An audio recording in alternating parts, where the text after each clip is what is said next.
Bueno, buenas tardes a todos los presentes, músicos, estudiantes, interesados en la materia y colegas del audio y del sonido. Nosotros somos un grupo que integran la sección de estudiantes de AES Argentina en el marco del Laboratorio de Investigaciones con el soporte y asesoría Aural.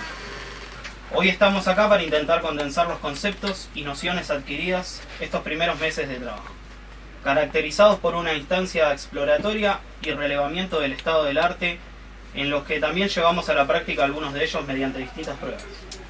Este proceso tuvo comienzo el día 13 del mes de junio, en el cual se dio el puntapié inicial al tema del análisis de modelación espacial y la externalización binaural. Si bien el grupo está integrado por más colegas, nosotros cuatro, Nacho, Cristian, Fede y yo, Mauro, somos los que vamos a representar al equipo para hablar y explicar un poco de lo que fue nuestro trabajo grupal de recopilación de datos acerca de binauralidad. Entonces le damos la bienvenida y gracias por la presencia y la atención. Bueno, empezaría Cristian acá. Empezamos con binauralidad. ¿Qué es la binauralidad? Es la capacidad de percibir el sonido por ambos oídos, teniendo en cuenta que el mismo es filtrado por la anatomía del receptor. Las investigaciones de este modo de escucha intentan replicar fielmente una sensación inmersiva similar a la de estar físicamente, mediante tecnología, en donde se reproducen. Como forma de escucha no hay que confundir el estéreo con lo binaural, ya que al hablar de una toma binaural se considera el filtrado anatómico del cuerpo y la información omnisférica. Se determina que son diferentes conceptos, tanto binaural como estéreo, ya que en lo que es binauralidad se toma en cuenta el plano tridimensional, los cuales son el ancho, el largo, profundidad y la altura, y mientras que el estereofónico solo es un campo bidimensional, solo es el ancho y el largo o profundidad. Parte de la técnica implementada para la tecnología binaural es el uso de auriculares. En principio porque el punto de captación tiene que ser el mismo que el de la reproducción, y además que con los auriculares se percibe la sensación de espacialidad. Usando parlantes comunes, la información anatómica es anulada completamente. Los auriculares idealmente tienen que ser abiertos.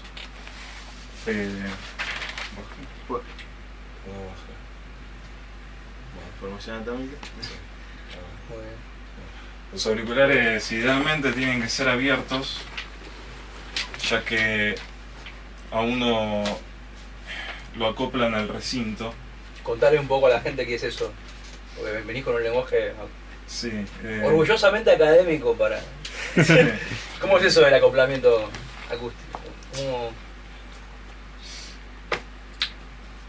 Hablar un poco de la diferencia entre auricular abierto y cerrado. O sea, los Dale. cerrados, la idea es No te vincula con la desacoplarte, sala, no cerrado. vincularte, aislarte. Perfecto. Los abiertos no, Claro. porque al ser abiertos como estos acá tienen una malla metálica, o estos por ejemplo son de plástico pero también tienen ranuras por lo que está abierto. Te vincula con El la sala sonido, donde estás. Claro, el Exacto. sonido Eso es acoplamiento entra, acústico. puede entrar el aire Muy o bien. puede salir.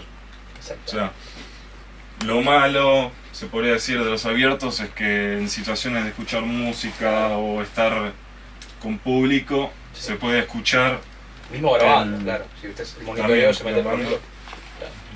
el... se escucha el entorno, y lo mismo los que escuchan o el mismo entorno puede escuchar lo que estás reproduciendo. Lo bueno de los auriculares abiertos... ¿Estoy pasando, Luis? No, déjalo. Dale, dale. Son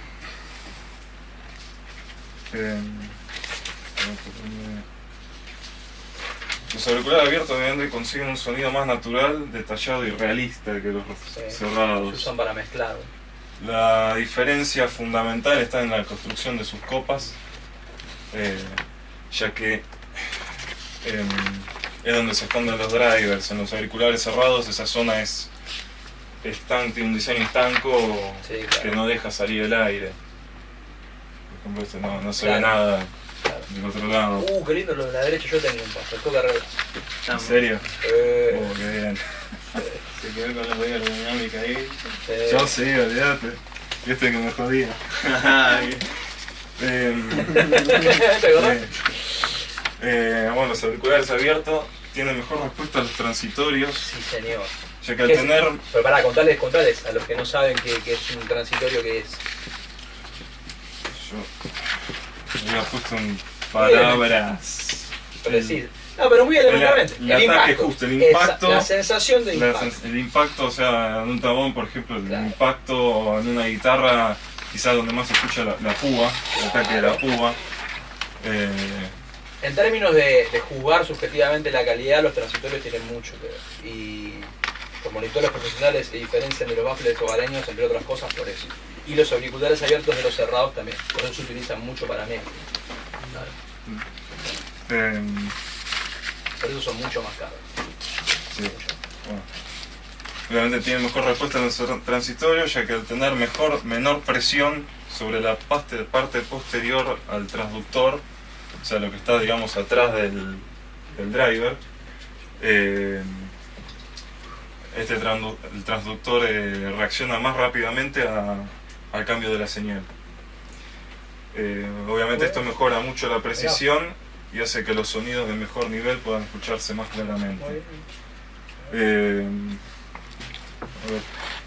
lo bueno es que obviamente son mucho más livianos que unos cerrados, lo que son mucho más cómodos y a la hora de usarlo por tiempos prolongados son ideales. Generan menos fatiga. Sí. Si buscamos un sonido fiel a la señal original, los auriculares abiertos son los mejores, Sí, claro. la mejor opción. Obviamente porque además tienden a ser bastante planos, sobre todo en frecuencias medias. Bueno, por ejemplo, estos son los Beyer Dynamic, los DT990 Pro, según lo que leí es uno de los más deseados y son bastante legendarios. Sí, por lo tiene que su leí. tradición. Sí, claro. Estos son los Sennheiser, los HD600, también bastante bien opinados. en lo que Sí, es, costo-calidad son muy obviamente, valorados. Sí, claro, adelante. ¿Qué pasó? ¿Quieres un show? Algo del equipo de la escuela. hay mucha más variedad en auriculares abiertos, pero bueno, estos son los dos que más encontré. Más. Sí, está buena la selección. Uno es un hiper clásico, caro, y el de la derecha es como costo-calidad el que más se ve, digamos, totalmente. Después está bueno el HD800, que creo que Ya es un ya poquito es más. no sé si el mejor, pero está ahí. Sí, claro. Pero obviamente es muy caro, sobre todo acá. Estamos en un momento muy también de transición donde cada vez es menos posible la construcción de control rooms y también la mayor concentración de densidades urbanas con todo el tema del ruido y todo eso se trabaja cada vez más con auricular. Eso tiene su lado bueno, su lado malo, pero dejando de lado todo eso está bueno conocer esto porque también es ajeno a cuestiones de binaural, tiene que ver con cuestiones de trabajo en el estéreo convencional. Muy bien, Doc, ¿qué más? Bueno, los auriculares cerrados. Estos son los más comunes y los más adecuados para prácticamente cualquier Todo uso. situación. Al ser cerrados aíslan al oyente del ambiente. Son muy utilizados obviamente en estudios, sobre todo durante grabaciones, ya que impiden que se filtre información a los micrófonos. Por lo general tienen buena respuesta en bajas frecuencias, ya que al ser cerrados se producen reflexiones, lo cual altera la señal original. Sí, claro. Combinando las propiedades del transductor y las del volumen del aire dentro del auricular, se pueden trabajar frecuencias en específico, Sintonía. un conjunto de frecuencias, para lograr una sintonía mejor, una red. O sea, trabajando eso se puede ajustar la respuesta. Claro. Hay una línea de auriculares de audio técnica que se llaman Solid Bass, que justamente juegan con eso, tienen doble cámara de aire y justamente es para obviamente tener más graves. Los que se resienten de eso son por las cuestiones temporales. O sea, se mejora en el dominio de la frecuencia, pero temporalmente hay menor respuesta transitoria. O sea, el auricular comprime. Sería algo así como si fuese hacer mucho más dinámico al sistema de lo que es, ¿no? O sea, más duro en términos de tiempo. Sí, claro. Muy bien, che. Dentro de los auriculares cerrados, los más nuevos diría que son los noise cancelling o con cancelación de ruido. Sí. Incorporan, como yo tengo unos Sony MDR10 RST, lo que hace, tienen un micrófono incorporado que lo que hace es tomar el ruido exterior, toda la señal exterior, y toma esa misma señal, pero la invierte de fase, de polaridad, sí, claro. Polaridad, con lo que te lo pones y escuchás, realmente estás aislado. Sí, sí, claro. Muy aislado. Bueno, acá puse dos ejemplos, uno son los Audio Técnica, los M50X, que es dentro de los cerrados y para uso de estudio creo que ya es como un estándar, o por lo menos se ven bastante, sobre todo en Estados Unidos, es como acá en todos también, lados, acá también, sí, pero allá. Y los Beyerdynamic, los DT770, que también son más clásicos. Son más clásicos y también vi muchas opiniones bastante a favor de ellos. Sí. Como Beyerdynamic, diría que es de la mejor. Sí. No sé. Y después hay un híbrido entre los dos. Son los semiabiertos, no son ni completamente abiertos ni completamente cerrados. Busca estar en el medio de ambos casos de auriculares. Son bastante livianos. Bueno, yo soy fiel dueño de justamente un modelo que es este, los Superlux HD 668B. Justo los estaba para probar y empezó la charla, así que... También. Con esto los tengo, fue un regalo de cumpleaños de mi viejo hace bastantes años, por lo que están recontra cagados a palos. Ah, mira, muy bien. Pero bueno, después de no haberlos escuchado durante mucho tiempo, los agarré ayer. Y sí, la verdad que... Tienen lo suyo. Sí, son bastante planos. Muy bien. Sobre todo en baja frecuencia como que recorta un poco. En lo que es medio son bastante planos. En los agudos tienden a subir un poco. Son de los que me gustan a mí. A propósito, obviamente. Pensá que el auricular, cuando te tira mucho grave en el oído, básicamente lo que hace es hacerlo por efecto de proximidad. Entonces, por decirlo de alguna u otra manera, está inventando el contenido. Que puede ser real, que puede existir en la señal, pero por cuestiones de transducción y de cercanía de longitud de onda, básicamente, no te lo puede dar.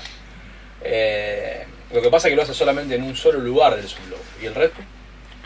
Entonces yo prefiero que ni siquiera me invente nada. O sea, si abajo de 100 no tiene nada, bueno, no lo tiene. De última lo imagino y listo. Pero de vuelta, como todo, son cuestiones de gusto. O sea, eso depende justamente de las necesidades y de los gustos del usuario. Obviamente la construcción es buena. Sí, claro. Un poco el plástico, bueno, acá, pero no lo van a romper. Son recontra livianos. La comodidad ya no sé, porque bueno, la almohadilla quedó hecha mierda y la colina quedó dura dentro de todo. Pero sí, obviamente se recontra escucha al exterior. No te aísla, es una idea. Claro. Y nada, un modelo que puse es este, otro es el AKG K240. Mira. Que creo que es la máxima referencia a lo que es en semiabiertos. Mira. Creo que son una copia de eso. Sí, está el modelo, acá en la escuela tenemos el modelo anterior a ese, que ya no está fuera de mercado. No recuerdo exactamente el número, pero los estoy viendo y son iguales. O sea, esta es la versión 1, ya sacaron la versión, la Mark II, que en vez de ser dorado es plateado. Básicamente lo mismo, nada más que le añade un cable en espiral. Mirá. Tenés el recto y en espiral, eso está bueno. Sí. Y nada más que nada recalcaba esto, ya que tiene un costo-beneficio que no lo tiene cualquier otra marca. Está bueno eso. dentro de lo que es la gama de los precios, que son el más bajo que están 1.600, el más caro 3.000 pesos, son mejor que cualquier otra marca que ande por ahí dentro de eso, claro, del rango de precios. Buena data. No me pagan para hacerle marketing, No, más vale. están buenos. Lo recalco academia, ya que obviamente la binauralidad en un futuro va a estar recontra relacionado con lo que es tanto videojuegos como cine. La realidad virtual, bueno, ya en juegos está siendo bastante protagonista y bueno, se va a meter la binauralidad ahí, se va a hacer inmersión total dentro del videojuego. Y la realidad es que, yéndome un poco, muchas marcas de lo que es tanto periféricos para computación, sobre todo los gamers, los auriculares son bastante malos. Claro. Venden mucha marca y mucha estética. Y no rinde. Y tanto el micrófono incorporado que traen como la calidad de los drivers. Es una industria que no piensa en el audio y ahora está obligada a empezar a pensar. Piensan mucho en la marca Claro. y en la facha, digamos, Claro. la estética. Salvo algunos casos, pero bueno, la realidad es que son bastante caros, no son baratos. Los auriculares gamers, sobre todo los buenos, y estos le ganan. Claro. Son mucho mejores. Claro, buena data. Y la realidad, bueno, también pensando un poco en el bolsillo, no toda la gente se compra auriculares caros, sea para escuchar música, para jugar todo, lo que sea. Muchos de estos, bueno, estos creo que rondan ya cerca de los 10.000 pesos y los Bayer Dynamic, los 990, no sé, creo que están como 20.000, no sé, Sí, un poco ya, más. ya, Son auriculares bastante caros. Sí. Y bueno, los semiabiertos creo que están en el rango medio y tienen buena relación calidad, todo. Menos de $500. Sí. Bueno, Chris, muchas gracias. Che. Muchas gracias. ¿Quién sigue? Fede. Buenas. Bueno, antes que nada, si alguna cosa que así como no comprendía, pregúntenme, vale, más que nada los chicos que están estudiando acá, porque por ahí el entenderlo es la única forma de que quizás generarle interés y que puedan replicarlo luego o sumarse en otra instancia. Bueno, retomando un poco la cuestión específica de la binauralidad, como decía Cristian al principio, el objetivo o la virtud que en este caso estamos destacando de esa técnica es la posibilidad de generar audio de inmersión, ¿no? Pasar de, digamos, siendo figurativo, de escuchar el sonido acá, a tenerlo fuera de nosotros a la hora de ponernos unos auriculares. La cuestión es que la aplicación de técnicas binaurales no es suficiente para esta generación de audio inmersivo. ¿Por qué? Porque cada anatomía, cada cabeza al menos y torso probablemente también, hace que a los oídos les llegue de una forma particular y específica de cada uno el sonido, ¿no? Hablo de oídos de personas, luego voy a hablar de otro tipo específico de funciones de transferencia que pueden no ser de alguien en particular. Yendo a las siglas, Head Related Transfer Function, función de transferencia, siguiendo la definición muy simple que propone AES69, es un filtro que no importa la forma en la que está expresada ni la forma en la que está interpretada. Así que cada vez que diga función de transferencia piensen en un filtro.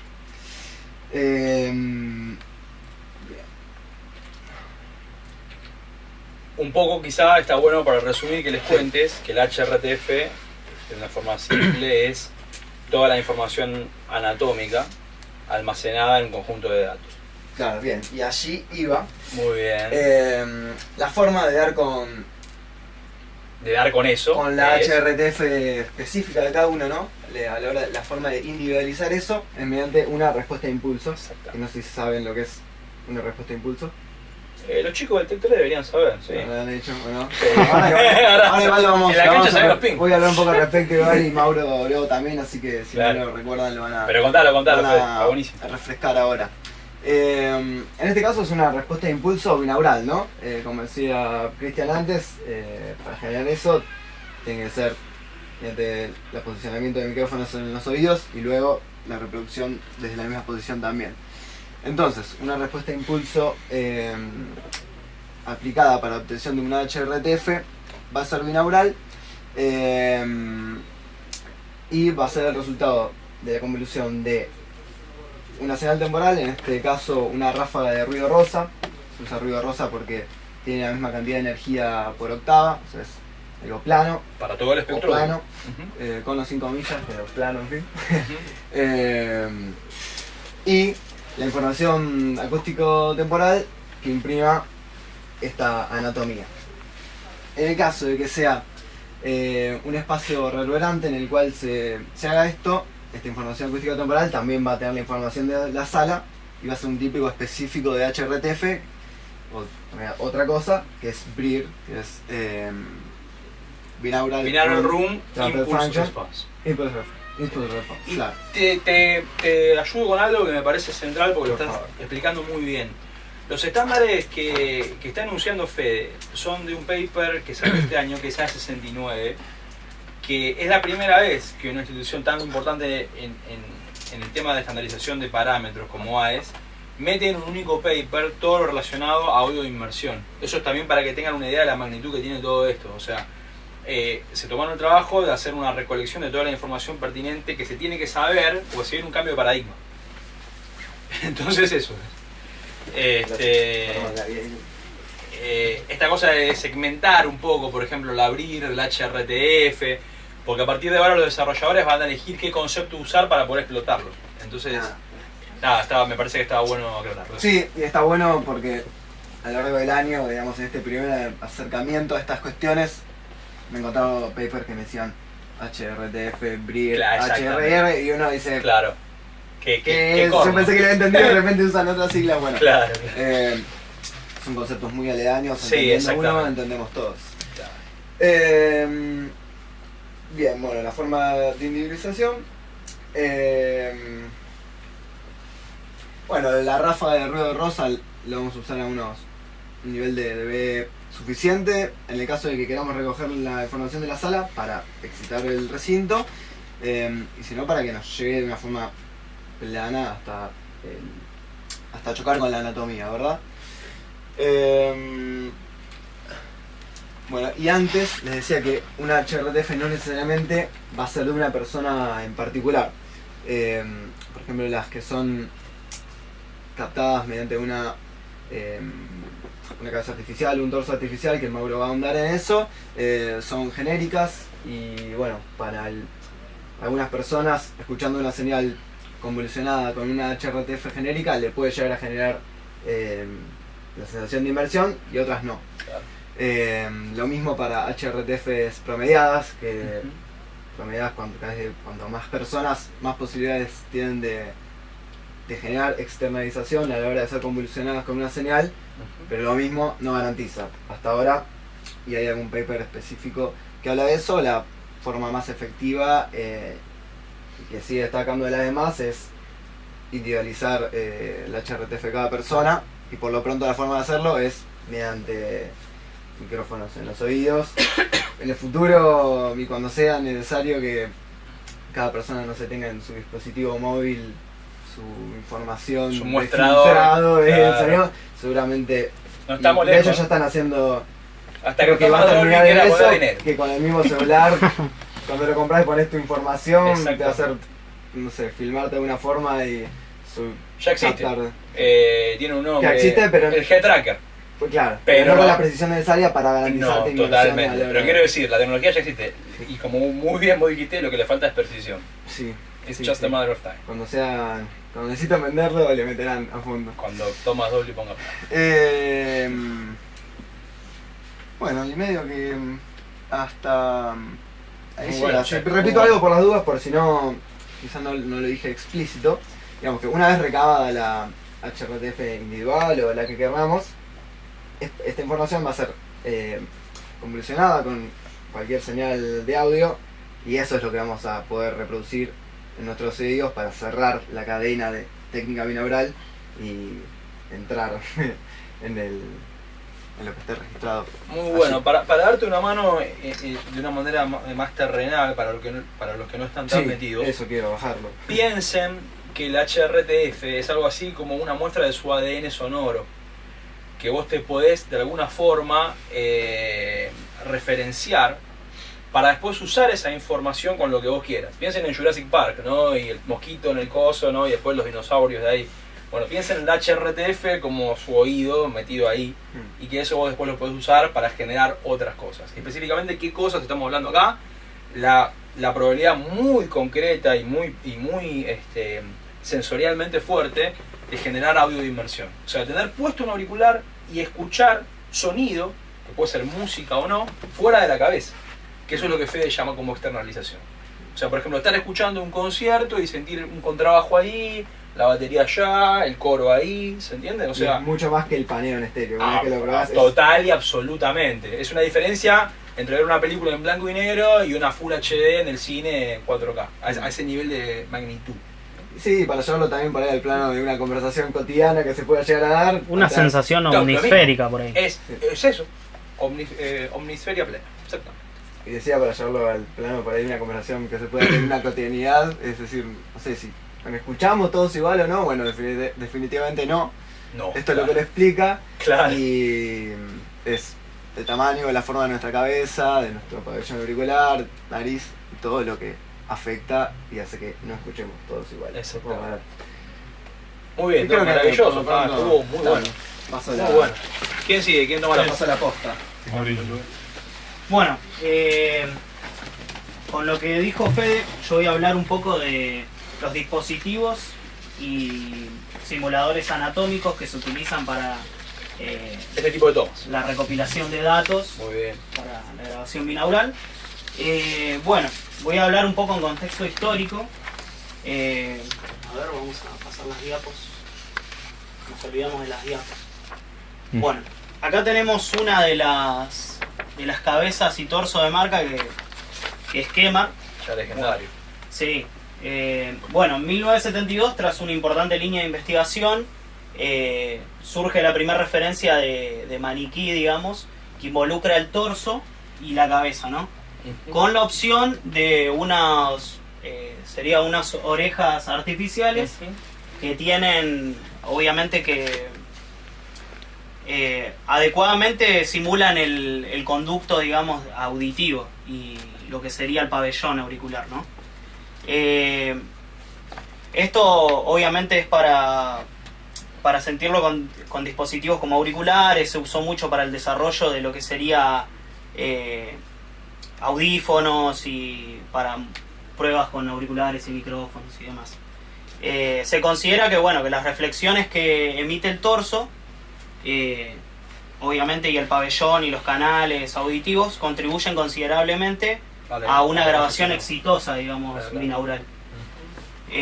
Después tenemos, creo que estaba antes, no sé por qué no me aparece la diapo. Desapareció. ¿Qué querés mostrar? ¿Un dummy head? Sí, estaba el dummy head, pero...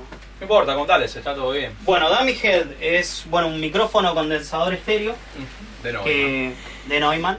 Que bueno... Que es solo la cabeza. La réplica de una cabeza. Exacto. Con sus respectivas orejas, ¿no? Con dos micrófonos puestos en las orejas. Bueno, esto surge en 1973, uno de los primeros dispositivos así como comerciales más fuertes fue el KU-80 de la empresa alemana Neumann. Bueno, equipado con micrófonos de gradiente de presión y ecualización de campo libre, lograda mecánicamente. Claro. Bueno, después tenemos otra opción de... O sea, un dato lindo ahí para que se entienda. Compensaban con filtros la carencia del torso. Claro. Y de hecho anda bastante bien. Yo este año estuve haciendo algunas pruebas con Reaper y la verdad, para citar a Fede y la data que tiraba recién. Para que tire un dato y salgo. De las HRTF genéricas. Yo probé un montón haciendo pruebas en casa y lo que mejor me calzó fue una dummy. Sobre todo para cuestiones musicales, para poder empezar a proyectar música afuera, la respuesta a impulso, o sea, el HRTF de una dummy head fue la que mejor resultado me dio, más que cualquiera así de personas puntuales o de promedio genérico. Claro, es un promedio genérico. Claro. Bueno, después existe otra metodología que, bueno, es una persona de verdad con 2 SM81. Acá lo vemos a Leandro haciéndole una medición de su propia HRTF. Bueno, estos micrófonos son condensadores cardioides de respuesta plana que disponen de una amplia respuesta en frecuencia. Bueno, y tienen un bajo nivel de ruido también, por eso es que los utilizan. Y tienen, los usan para grabación binaural por el comportamiento con el que se comporta. Vale la redundancia, ¿no? Bueno, la aplican por el comportamiento que tiene en la obtención al colocarlos a medio centímetro del pabellón auricular, con axis sobre el tímpano, ya que se comportan de cardioide a omnidireccional, digamos. Cuando están así, cuando están a medio centímetro de una superficie, a una superficie lisa y dura. Sí, señor. Bueno, después dice, bueno, que comportándose como un PZM, que es de la misma marca que Shure. Después, bueno, la obtención de una HRTF, para la obtención de esta se busca un lugar idealmente anecoico y libre de reverberaciones, digamos, que idealmente sea difusa, digamos, la información. Que no agregue información acústica sustancial. Sí, claro. Exactamente. Un comentario chiquito que te hace para darte una mano. Sí. Está muy buena la data de los 81 porque son micrófonos que se ven por todos lados.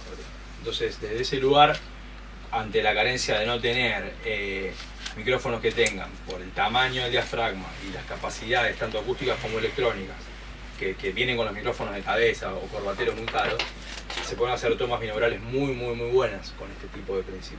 Así que para tomar nota, está bueno. De hecho es lo que estuvimos usando acá, como vemos en la foto. Fue lo que mejores resultados nos dio entre todas las posibilidades que teníamos. Bueno, para la obtención de la HRTF, retomando, se buscaba el lugar idealmente anecoico con baja reverberación, ya que el modelo de comunicación en el que nosotros vamos a trabajar tiene como objetivo recrear el entorno acústico en el que se grabó en el momento. Por lo tanto, trasladarla al dispositivo de audición de manera fiel depende de las variables del campo ahí acústico, digamos, del ambiente, donde puede existir una escena directa, cercana o reverberante, digamos. Claro, en función del campo sonoro que se quiera representar. Claro. Para optimizar la pregnancia, ¿no? Sí. Bueno, después ubicamos una cabeza real o ficticia, tanto la dummy como la Kemar, fuera de campos resonantes y fuentes fantasmas, digamos, que esto se hace un análisis del recinto y demás para saber dónde ubicarla. Después, bueno, se graba una respuesta impulso, que es lo que estaba hablando Fede. Específico en banda ancha, obviamente, ejemplo, una ráfaga de ruido rosa a distintas distancias de campo, como dije, cercana, directa o reverberante, ¿no? Depende de lo que se esté buscando también. Bueno, en sí, cada HRTF en sí misma, cada grabación es una HRTF en sí misma. En esto yo estaba en mis dudas, luego lo consulté con Leandro, y da con la información de que por la información de cada HRTF es parte de cada grabación en sí. O sea, toda información anatómica está metida en la toma, digamos. Depende del individuo o del objeto, en este caso los maniquíes y demás que se esté tomando, es lo que va a aportar, digamos, la información. Por eso, si la información anatómica de la persona que hizo la toma es similar a la persona que después la escucha, en una situación convergente, que seguro capaz que alguno de los chicos después comenta que es esto, o sea, una acústica similar o idéntica, el grado de realismo a la hora de externalizar señales, o sea, a la hora de escucharlas afuera, es muy grande. Muy grande. Exactamente. Eso. Bueno, y básicamente con eso yo muy bien, terminaría. Maravilloso. Muy bien. Bueno, ahí vemos una así, escena con Fede, nosotros y después con el dummy, que también lo probamos acá. No, ese con el Kemar. Ahí está Fede. Y ahí empezaría lo de a Nacho. Muy bien, Nacho. Querido. Vamos. Bueno, tomando en cuenta lo que dijeron mis compañeros, recapitulando, los dispositivos de grabación, los dispositivos de escucha, los dispositivos con los que se simula la cuestión de la persona en sí, y mismo los ambientes en los que se graba, y se trata de, digamos, representar un HTRF que, como dijeron acá mis compañeros, cada HTRF es único, ya sea por la ubicación o por el contenido que aporta. Perdón, llegó la ley. Permiso. Bien, por favor. Bien. Buenas tardes a todos. Buenas tardes. Cada HTRF es único por lo que aporta, ya sea digamos, el escucha, digamos, en donde se hace la grabación, ya sea por cuestiones de filtrado de cabeza, pabellones auriculares, hombros, torso, piernas, ya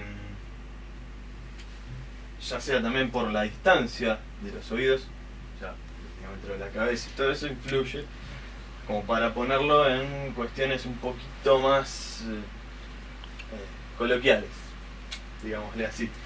Bueno, una vez hablado sobre la grabación, yo voy a hablar sobre la reproducción. Puedo hacerte un paréntesis de algo que me di cuenta que me quedó en el tintero. ¿Cómo no? Es que no solo es único la HRTF específico de cada persona, sino de la localización de la fuente emisora del sonido, ¿no?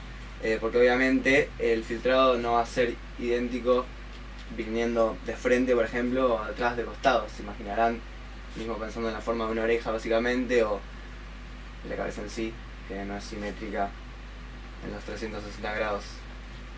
Eso. Bien. Ya les vamos a hablar un poquito más adelante sobre las pruebas que estuvimos haciendo con Al lo que respecto dijo de eso. Fede, claro. Bueno, la reproducción. Apareció un término por ahí, externalización, externalizar, digamos, reproduciendo, o sea, el oyente externaliza, pero más allá de esto yo, digamos, quiero explicarlo, digamos, desde lo más básico. O sea, externalizar es interpretar la, digamos, dirección de dónde viene una fuente acústica en este ámbito que es el sonido, ¿no? O sea, se puede también tener en cuenta lo visual. Bueno, está Leandro ahí, sé que está ahí porque lo escucho hablar y lo veo. Y ahí empiezo con la polémica de lo visual, pero ahí va, ya viene. Bueno, digamos que externalización es ubicar direccionalmente de dónde está cada objeto en el ambiente o el ambiente mismo. Cuando el sonido está saliendo de un auricular que está en la cabeza de uno. Exacto. O sea, teniendo en cuenta que se reproduce acá y está con, digamos, la grabación. Y el sistema sensorial, con o sin influencia visual, en un determinado grado de porcentaje que ahora vamos a hablar, informa que la señal está fuera. ¿No? Claro, dirección, cuestiones espectrales, reverberantes. Distancia. Sí, sí, todo. Tú Ahí tienes voy. Bueno, acá puse así como un choclazo de definición de que la externalización es la capacidad que tiene el escucha, para, básicamente lo que dije, para localizar en espacio una o más fuentes sonoras. Está buena esa, ¿eh? ¿De dónde la sacaste? ¿Hiciste vos? Yo hice. Muy bien, está buena. Y es la data que me pasaste hoy, dije, la vamos a condensar ahí. Después pásamela porque me sirve.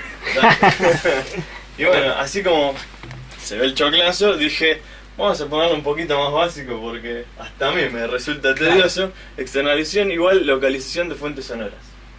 Sí. En una reproducción binaural, claro, para que Sí. para que el que no está metido en la pomada entienda de que Tomé el contexto, Muy dije, bien. lo pongo ahí. Sí, claro. Bien. Estás jugando Bueno. al póker y sabes que es un full. Si no estás jugando al póker, un full que es una patada. Está fulminado. Claro. Bien. Voy a llamar a algunos compañeros, el que tiene más facha acá, Mauro, por favor. Como para hacerlo más gráfico. Más allá del gráfico ese que está re fachero también. Bueno, Vamos, fachero de llamo. tranqui. Para la cuestión, digamos, para analizar un poco lo que es la externalización y la localización, se toman en cuenta planos en un ¿cómo es? Una representación Representación geométrica del espacio. Eso. Ahí está. Bien. Así como todos en la escuela vimos los ejes Y, X, bueno, acá es distinto. Digamos, hay 3 planos que se toman en cuenta. Vamos con los más comunes. Los más... los que estamos más acostumbrados, que es plano horizontal o azimut, plano vertical o medio, y acá empezamos a discutir un poquito, como se le decía, la cuestión de profundidad. También le empezamos a decir plano frente atrás. Pero bueno, todo eso sirve para la cuestión de la localización. O sea, si está de un lado o de otro, más arriba, más abajo, que la escucha, o bueno, mismo para entender la espacialidad de la fuente sonora y también del ambiente, porque es, permiso, una metainformación que agrega el espacio a la escucha. Bien,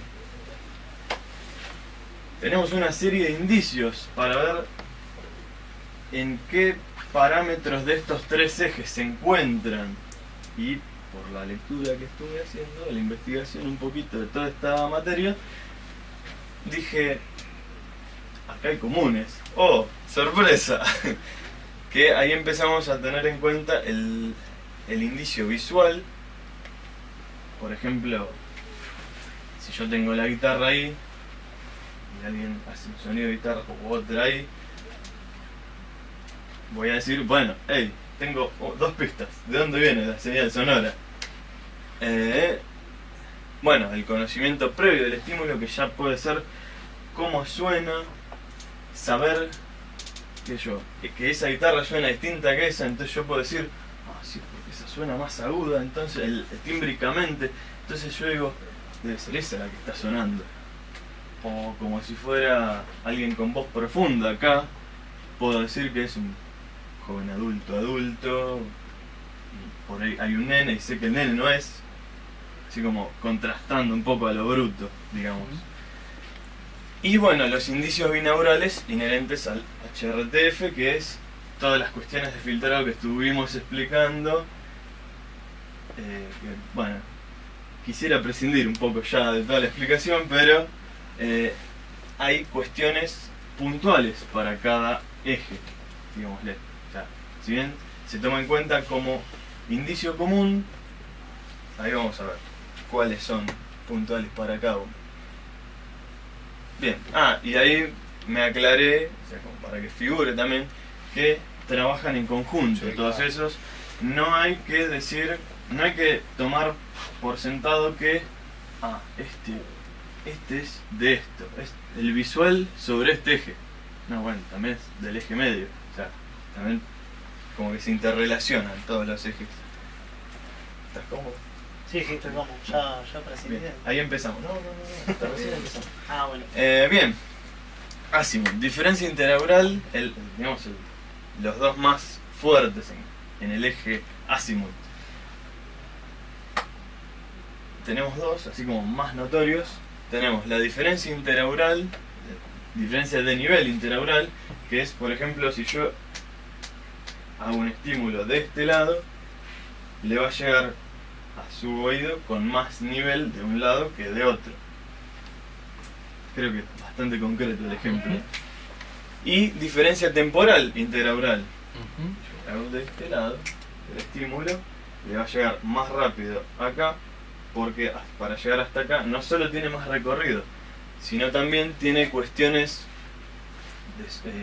de HTRF, de filtrado, que, bueno, ahí ya podemos empezar a hablar de sombra acústica, que se empieza a hacer notorio más a los 4000 Hz. Ya es una cuestión espectral. Ven, en elevación lo estuve leyendo bastante, pero no encontré cosas demasiado concretas. Quédate tranquilo que el resto del planeta tampoco. O sea, bueno, sí se encuentran cosas concretas, pero pasa que no se tiene la misma certeza luego de años de experimentos que se tiene con el ILD y el ITD. Y ahí te aporto algo. cuando ustedes van recurren a un aparato o a una bibliografía, hay cosas que ya están tan masticadas por la tecnología que lo que uno lee es una sigla. Va a ser muy común que se encuentren con ITD y LD cada vez más. Y eso hace referencia a estas dos cosas que explicó muy bien Nacho, ¿no? O sea, el interaural level difference y el interaural time difference. De hecho, yo tengo un simulador bastante interesante de juguete de TS en el teléfono de auralización, donde vos tenés como un slider, como si fuese un fader para los dos parámetros, para poder simular algo omnífero. Bien. Con respecto, decía, a elevación se toma en cuenta, vamos de vuelta, los indicios de HRTF, Sí, claro. que es filtrado que puede aportar la cabeza, los Toda pabellones, la anatomía. toda la anatomía, Sí. torso, piernas, depende también la altura.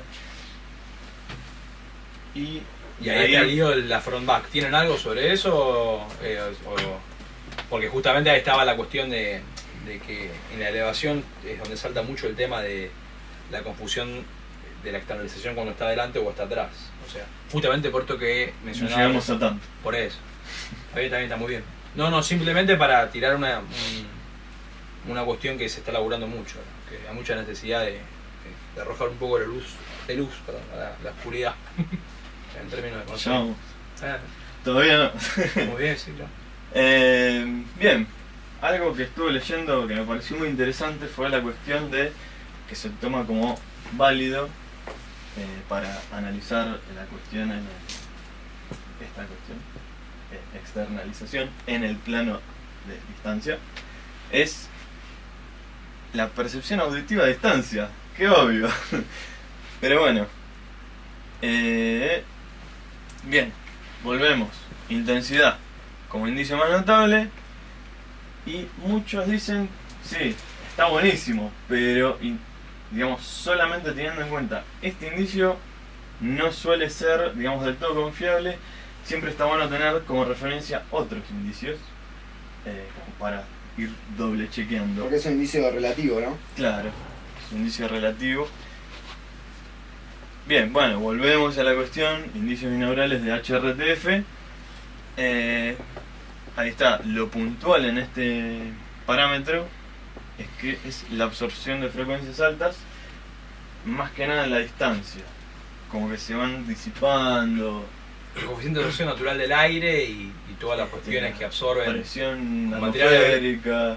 Todos los materiales están- blandos y porosos, en líneas generales. Lo que pasa que, sí, igual me parece que por las pruebas que venimos haciendo y otras investigaciones personales, es mucho más fuerte la tercera. La relación directo-reverberante, esa es la más potente. Ahí voy. Bien. Ahora, la reverberante, el contenido reverberante, Sí. que es, digamos, el tercer indicio que más me gustó a mí, porque yo tengo, digamos, un cariño especial por la cuestión de los ambientes en donde se graba, y hablan mucho de los, digamos, los ambientes anecoicos. Para mí no es natural eso, es algo muy artificial y puede aportar en cuestiones de investigación, pero de análisis, no en cuestiones reales. Ningún ambiente es anecoico. Entonces me parece que, digamos, en cuestiones prácticas no lo quiero desestimar, pero no me gustó a mí, digamos. Claro, Bueno, de hecho, en HTRF. estudios de percepción de distancia, la precisión sube mucho más cuando se da en un ambiente reverberante que cuando se dan en ambientes anecoicos. Claro. Ya sea por la metainformación que puede aportar el ambiente, las cuestiones dimensionales. El ser humano está acostumbrado a la energía temprana. Y eso en un ambiente anecoico no existe. Y me acuerdo de una charla que tuvimos, casi que ni bien empezaba yo con el tema del sonido, de que decíamos, el ser humano estaba acostumbrado a ambientes cerrados porque le aportaban seguridad, Sí, claro. ya sea las cuevas, ya sea las casas. Sí, claro. Ya desde tiempo Ya está atrás. curtido genéticamente. Claro.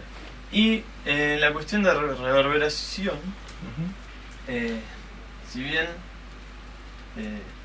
digamos, en campo directo no suele aportar mucha información. A partir de los 2 metros de distancia, ya ahí empieza a asomar con respecto a el nivel de la fuente sonora. A los 4 metros, todo esto según investigaciones que Sí. estuvieron dando. Me gustó mucho el paper de Calcaño. Sí, claro. Ahí habla mucho sobre esto. Sí. A los 4 metros aproximadamente se empieza a equiparar el nivel de la fuente sonora con el contenido reverberante que aporta. Y ya a partir de los 8 metros se empieza a hacer más notorio el aporte reverberante Sí, claro. que la fuente sonora. Y eso ahí es donde hay Sí, claro. contenido espectacular. Bien. Convergencia y divergencia acústica. Si querés, si te da vergüenza, Bueno, no pasa nada. Bien. no es porque no te veo tampoco.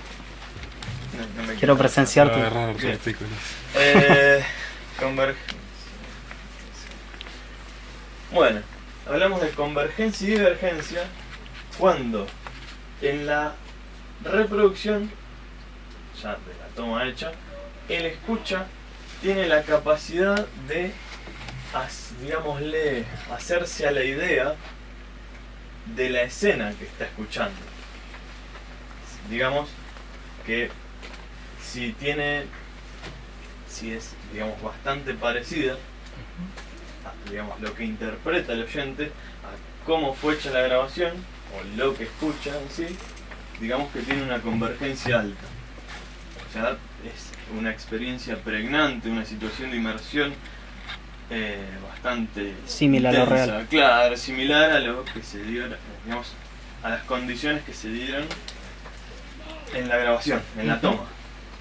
Bien, y acá hay unos machetes muy lindos que, bueno, según por cómo venía diciendo, mismo lugar de grabación binaural que su reproducción, o sea, yo estoy en el mismo lugar donde se grabó, hay una convergencia bastante alta de la interpretación. Estás escuchando en el mismo lugar donde se grabó, Exactamente. anatómicamente. Entonces eso genera una altísima sensación de externalización. O sea, una sensación de inmersión plena. Bien. Mismo lugar de grabación binaural que su reproducción, con exacta ubicación de la cabeza y torso, o Claro. sea, y no solo en el mismo ambiente, sino Manifiesta, claro. en la misma ubicación que fue hecha la grabación. Ahí ya aprende, así como en términos así coloquiales, prende piola. Claro, Hay porque una pregnancia. fuerte, porque Fuerte. el primer caso es, para decirlo para que se entienda, al tuntum, digamos. En el segundo caso, donde el grado de realismo es muy grande, la ubicación de cabeza y torso es exactamente igual, al punto que un movimiento de más o menos 1 centímetro del pabellón auricular ya te cambia eso. Por eso para experimentos de alto nivel de requerimiento de precisión, hay mucha cuestión de pruebas para poder matchear una cosa para controlar la otra. Ahora se usa mucho realidad aumentada para eso y ese tipo de cosas para poder justamente agarrarse de algo que tenga un basamento, ¿no? Para decir, sí, bueno, está exactamente igual que antes. Ya, es que la virtud máxima que puede llegar a tener una toma binaural es hacer llegar al punto de reproducción en los auriculares la señal sonora tal cual hubiera Exactamente. viajado a través del sonido, Y a entre través mu- del espacio. Y entre perdón, muchas del aire. otras cosas, nosotros estamos acá hablando de todo esto porque hay una gran demanda ahora en la industria de poder lograr convergencia acústica alta sin poder hacer eso, que es justamente el gran chiste, ¿no? Claro. O sea, a través de qué métodos de construcción de información sonora uno puede lograr convergencia alta sin hacer exactamente eso. Claro, bueno, es que hay objetivos también para mensurar HRTF sin la persona ahí, sino Y digamos, todo eso. métricamente. Exactamente. Claro, Todavía hace falta. virtuales casi. claro. Y sí, y sí. Bueno, y Muy ya bueno, Nacho. casos de divergencia, Ujú. o sea, ya, digamos, El otro lado. claro, la otra cara de la moneda que es, bien, estuvimos hablando de prende, está buenísimo, pregna la inmersión. Ujú. Casos de divergencia, por ejemplo, tenemos reproducción de grabación binaural en una locación acústicamente distinta a la de la grabación. Por ejemplo, estoy en un bosque suizo Estoy en un bosque suizo y estoy escuchando un HRTF de alguien, Está en el baño. tal vez es parecido, o sea, las propiedades físicas, anatómicas, pero claro, en un baño, que Sí. resuena todo por todos lados, información reverberante de acá, de allá, de arriba, de abajo, y no tiene nada que ver con el ambiente abierto que puede tener contenido reverberante, pero Con una característica muy distinta. Que sería como el mejor objetivo de todo esto, ¿no? Que pueda pasar Claro, eso. Claro. si no, digamos, si no hay una cuestión inmersiva, ahí se habla de divergencia. Y en Claro. este caso, alta. Y como el último caso, y esto ya, ahí empecé tuve que leer sobre esto para meterme en el último ejemplo, que es reproducción de grabación binaural en una locación acústicamente distinta, pero el estímulo es en campo cercano. Cuando es en campo cercano, por lo general, digamos, es como si alguien te hablara al oído. Muchas veces, y como dije antes con el ejemplo del contenido reverberante, que a 2 metros se empieza a escuchar, bueno, campo cercano es, estoy hablando al lado. Mucha diferencia tal vez en el contenido reverberante o propiedades del ambiente, digamos, mucha metainformación no va a haber del ambiente entorno. en general, claro, del entorno, sino que se va a escuchar, digamos, una sensación más bien directa, pero no es totalmente de cómo se grabó, cómo se reprodujo. Por eso te ayudo con algo para que se entienda. Sí, Las grabaciones binaurales más famosas que andan dando vueltas por ahí y que prenden y generan cosas en la gente son los cortes de pelo, la del asesino que te susurra al oído que te va a matar. Eso, porque al estar en campo hiper cercano hay básicamente una casi total anulación de la metainformación acústica. Entonces eso va a aprender, o sea, va a converger, por más que lo estés escuchando en cualquier otro lugar, en términos de la comparación con el lugar que se hizo la toma. claro. Yo creo que el ejemplo de la peluquería es el más, Sí, digamos, claro. el que más tenemos a mano en YouTube, si alguien Sí, quiere. sí. La cajita de fósforo. Ya, Sí. la mosca también, hay un par de esos que por ahí más de uno ha sentido. Con auriculares se escucha, por lo que venimos hablando, por las dudas, sea claro. Bien. ¿Hablo yo? Sí, como quieras, nos metemos Es un buen todos. momento para que todos hagan aporte. Bien. Yo voy a hablar un poquito sobre esto, Dale. que me gustó mucho. Bueno, Bueno, hicimos un experimento, digamos, para, digamos, probar estas cuestiones. Si bien las teníamos hipotéticas, dijimos, vamos a hacerlo. En la cancha se ven los picos. vamos a engañar Vamos a ver a un si sujeto. también. Ahí vamos. Dijimos, bueno, con esto que tenemos, además, bueno, la polémica que decía del indicio visual, vamos a ver si esto es cierto. Así que bueno, pusimos, yo les explico más o menos cómo fue, en un lugar de un ambiente de uno de los estudios de acá. Pusimos como la foto de Leandro, ahí estaba con los dos micrófonos enchufados acá, superficie sólida, con el SM51 apuntado a 0,5 metros, Sí. o aproximadamente.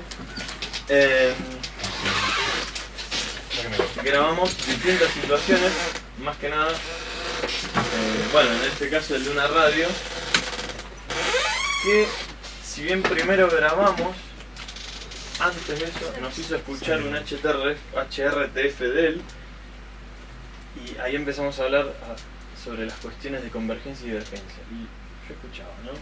Digamos la grabación con su HRTF. No prendía. Hago un resumen. No me la creo, ¿no? Hicieron una toma conmigo, con una radio ahí al frente, a 2 metros. Yo estaba sentado, los 81 acá. Grabaron, listo. Vení, Nacho, escuchá. El tipo se sentó en el mismo lugar donde yo estaba. Con el estímulo visual ahí, escuchó y dijo... No, Ah, no Es un viene. estéreo, qué sé yo. Claro. Y vino Pero- acá Leandro y dijo, ver para creer. Después, ¿qué pasó? Luego Se hicimos sentó una- Nacho, me sento, grabamos a Nacho, grabamos así. y después Nacho, ¿qué fue? Se sentó y Ahí va escuchó. play. Se escucha la radio. Está De hecho, o sea, cerraba los ojos. nunca me olvidé de ver la cara de todos. Sí, Eso no todos lo filmé, haciendo- me arrepiento un montón porque fue genial. Eran todos. Así tal cual. Fue ¡Está como. afuera! ¡Está allá! No, o sea, Fue unos como. chicos. ¿Qué chance de apretar un poco esto más así? Sí, claro, Está están muy incómodos. A mojarte la No, pantalla sí, y sí, la sí. va a poner así todo. Sí, sí. Fue como. Habrá que ver una cosa. Y Me parece que hay por una favor, cosa. le fija al Sofía.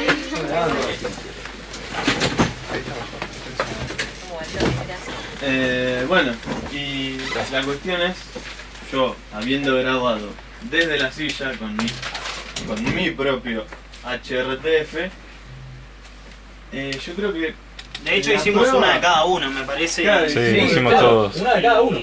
Cada uno de los que se sentó realmente se sintió convencido de que la fuente sonora se sentía externa a los Exactamente. auriculares. Los auriculares, sino que el parlante estaba Sí, para eso la radio, exactamente, teníamos claro. enfrente. Exactamente. Y ahí pues, digamos muchos, entonces, obviamente en este tipo de cosas perceptuales el condicionamiento previo pesa un montón, ¿no? La predisposición a, Sí, muy bueno. bueno, tengo ganas. Creo que en el grupo había gente diferente, gente que tenía muchas ganas de externalizar y gente que decía, no, yo voy de acá convencido que Esto Yo no- estos micrófonos no esto no- funcionan. Yo particularmente no quería externalizar y uno sabía que...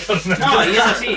Uno ve el señuelo porque es un señuelo, sabés Más que es vale. un señuelo, estás convencido de eso y llega la sensación de que decís, eso está viniendo de ahí es donde claro, empezás a a hacer eso la... quería llegar. Digamos, repasando un poco el tema de los indicios, y ahí donde dije es la cuestión polémica en la visual, dije, cada uno hizo, digamos, distintas pruebas. Yo mi prueba particular, más allá de que está con todo el armatoste ahí, no quería tirar nada, dije, cierro los ojos. Cierro los ojos, ahí mientras escuchaba, digamos, la radio que había escuchado, digo, siento algo allá, como que hace así, vibra. Muy, digamos, muy así nomás, por ahí de explicarle a un nene chiquito lo que está pasando ahí. Pero igual yo creo que fui un privilegiado porque justo cuando estábamos con la radio escuchaba música, un violín, escuchaba, y me acuerdo. Sí, es así. la misma.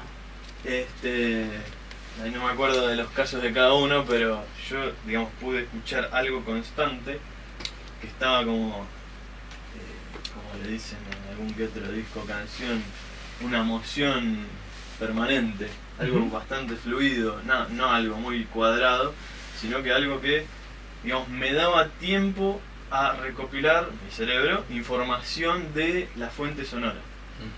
Y eso fue una experiencia bastante piola, con todo lo que es la cuestión de externalización, convergencia alta. Luego de esto, perdón que te interrumpa, Sí, por favor. realizamos otros experimentos donde pusimos a un sujeto en medio de la sala, en la misma sala donde hicimos el experimento de la radio señuelo, donde dos sujetos, que uno era yo y otro Matías Papapietro, que no está hoy acá, donde poníamos una persona y rodeábamos al sujeto haciendo ruidos con instrumentos, teniendo una charla, rodeando al sujeto omnisféricamente como para generar una sensación así. Con distintos estímulos también, percusión, palabra hablada, Exactamente. sonidos Bueno. impulsivos aleatorios. Sí. Respecto a esto, llegamos a la conclusión de que a la hora de externalizar eso, se notaba una cierta confusión adelante-atrás Sí, claro. con respecto a lo que se había reproducido en ese momento. En una Sí, situación al haber- convergente, lo único que externalizaba bien era todo lo izquierda-derecha. Sí, al haber usado estímulos provenientes de distintos campos, o sea, el cercano, el directo Sí, claro. y Son tres, perdón, sí. y el reverberante, digamos, ahí notamos mucho en cuáles era más fácil ubicar la figura. Y otra cosa que pensaba después, bueno, en este caso estamos usando los 81 que funcionan muy bien para algunas cosas, pero quizás su falencia es no poder hacer la toma desde dentro del pabellón auricular. Claro. Claramente Está la faltando parte de la data. cabeza que hace el mayor filtrado a la hora de diferenciar de atrás y adelante, ¿no? Sí, claro. Entonces por eso fue difícil quizás que generar la pregnancia de esa diferenciación. Estuvo bueno Igual- eso para probar como el límite En el de caso- 81. Claro, el límite de las herramientas creo que En el caso de la radio, nadie la escuchó atrás. radio no, pero unas Yo no. percusiones sí. Sí. Yo ponele, igual Fue en otra situación. para agregar a lo que dijeron Lean y Fede, también era una cuestión para hacer estos experimentos con lo que se tiene a mano. O sea, bueno, ¿qué hay? Sí, un par de micrófonos, un par de Sí, sí, micrófonos claro. direccionales, unos auriculares, digamos, con Sí. superficie plana, sólida, plana, Sí, sí. como para, digamos, simular la cuestión esta. Y ahí le mandamos nomás. La pregunta de Tomás es muy buena porque él y yo venimos también Sorry. de otro boliche que hicimos otra prueba. Arranqué por ahí este año leyendo. Donde muchísima gente, muy curiosamente, con y sin experiencia en términos de trabajo con el audio y música, escuchan atrás cosas que están claramente adelante. El asunto es que para ese tipo de pruebas fueron todas señales directamente obtenidas con estímulos de ruido rosa. Y probablemente ahí puede haber una diferencia. Ahí creo que, no sé si dejaron algunas hipótesis que yo dejé, si no ahora las comento. Estos experimentos fueron realizados con señales mucho más comunes a la práctica justamente tradicional del ser humano. Una radio prendida, palabra hablada, instrumentos de percusión aleatorios. Y ahí eso no ocurrió. O sea, la confusión atrás-adelante ocurrió con el movimiento. Pero con la radio no ocurrió en absoluto. Ni en situación convergente ni divergente. O sea, ni tampoco en el control room con el auricular puesto y mirando para otro lado. O sea, no se generaba la sensación esa de... También hicieron la escucha en una situación no Sí, convergente, más vale. pero con la propia HRTF. Sí, Sí, claro. O sea, Exactamente. escucharla en otra Sí, sala, claro. igual externalizado. O sea, No igual con- se sen- No tanto, pero estaba claramente afuera y al frente. Sí, no convolucionamos, sino que hicimos tomas binaurales específicas. Y de cada ahí, uno. y ahí la gran cuestión que ahora vamos a charlar un poquito es el efecto ventrílogo, ¿no? O sea, la cuestión de que cuando vos tenés la probabilidad de la fuente visual adelante, el cerebro compra. Ves la radio a 2 metros y se la radio. Sí, De hecho, algo- de las dos situaciones. Una anécdota fundamentales- linda que la hice con Fernando Richard, que escucha cosas, tiene un oído muy zarpado, Fer. ¿Se acuerdan de la trampa que le hice? Che, vení. Le mandé la radio a M atrás de un Genelec 1031. Y la radio estaba sonando. No, un Genelec no, era una No, caja. era una caja- Era un monitor. Yamaha. Claro, un Yamaha. monitor. Un Sci-Fi. No, No, vos no estaba. No, era una Y Yamaha. le digo, che, ¿qué opinás de la respuesta de frecuencia de esto? Me dice, qué porcaria, parece una radio AM, ¿viste? Vos una porcaria. Y claro, lo entró a mirar, ¿viste? Lo entró a mirar. Y no se sintió cómodo, estuvo buenísimo. Lo miraba, ¿viste? Entonces, claro, se acercó. ¿Y qué fue lo que pasó? Yo le puse la radio atrás. Pero al comienzo el tipo, que está recontra súper entrenado y escucha re bien, compró que era un monitor así de grande el que estaba reproduciendo. No una radio cualunque chiquita que estaba atrás. ¿Se entiende? O sea, toda la información visual le baja mucha data al cerebro que evidentemente es un ancho de basto comparado contra un 7 de espada, un 7 de oro de Yo creo sistema que psicoacústico. se dio cuenta cuando miró el Twitter y no salía. Totalmente, sí, claro. Y bueno, luego la sombra obviamente acústica del parlante lo hizo darse cuenta que pasaban cosas raras y ahí se acercó. Pero al comienzo entró como un caballo. Sí, de las dos situaciones fundamentales creo que lo que más Claro. a claras vistas queda, digamos, es el Ahí está, ven, ventrílogo. mira. Confusión atrás adelante, un tiro por 10 pesos. La falta de referencia visual de una fuente al frente posiblemente genera la sensación trasera de audición de una señal binaural obtenida de frente. O sea, exactamente lo que estamos diciendo.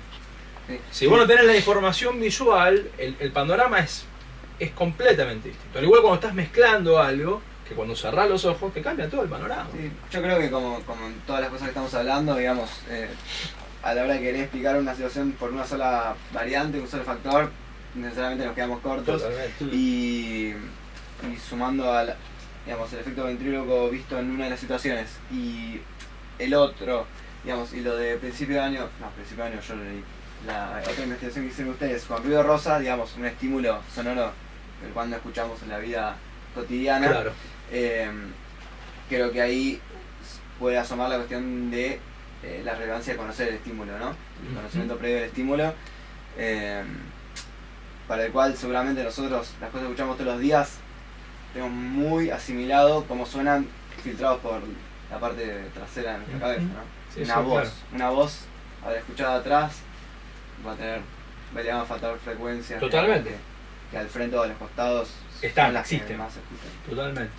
Se entiende cuando nos referimos al efecto ventríloco a esta cosa de tipo Chasman y Chirolita, ¿no? O sea, es Chasman el que habla, pero uno ve mover a Chirolita la boca y uno dice, es el muñeco, ¿no? O sea, eso es muy tremendo para...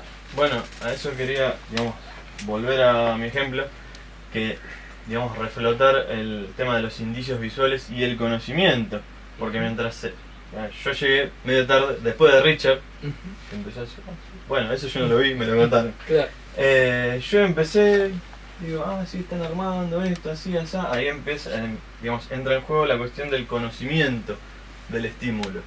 Sí, mira una radio apoyada, así. Y el visual, obviamente, además sé que lo tengo ahí, al hacer la reproducción, sí, prendía. Era una sensación de inmersión. Cerrando los ojos digo, sí, no lo veo, pero igualmente sigo sabiendo que está ahí. Porque ya tenés el conocimiento previo. Exactamente. Sí, recuerdo en el ejemplo de la radio, tuvimos la suerte que justo entró él y lo mandamos a escuchar sin decirle nada. Claro, Sí, eso fue mientras buenísimo. lo grabábamos con RTF de él, Porque, claro. se estaba reproduciendo la radio y todo, y en un momento no me acuerdo cómo hicimos, y le apagamos la radio y le pusimos a reproducir. Él ya tenía los auriculares puestos, grabamos la HRTF con los auriculares puestos de él, y le mandamos la radio grabada y seguía. Claro. Así, y hicimos. Y después cuando dijimos, Y el control "Está saliendo se estaban abrazando". salen los auriculares. Claro. Estuvo bueno eso. ¿Qué festejan esto?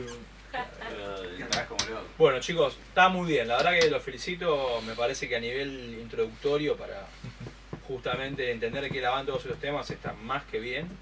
Así que, les pido un aplauso.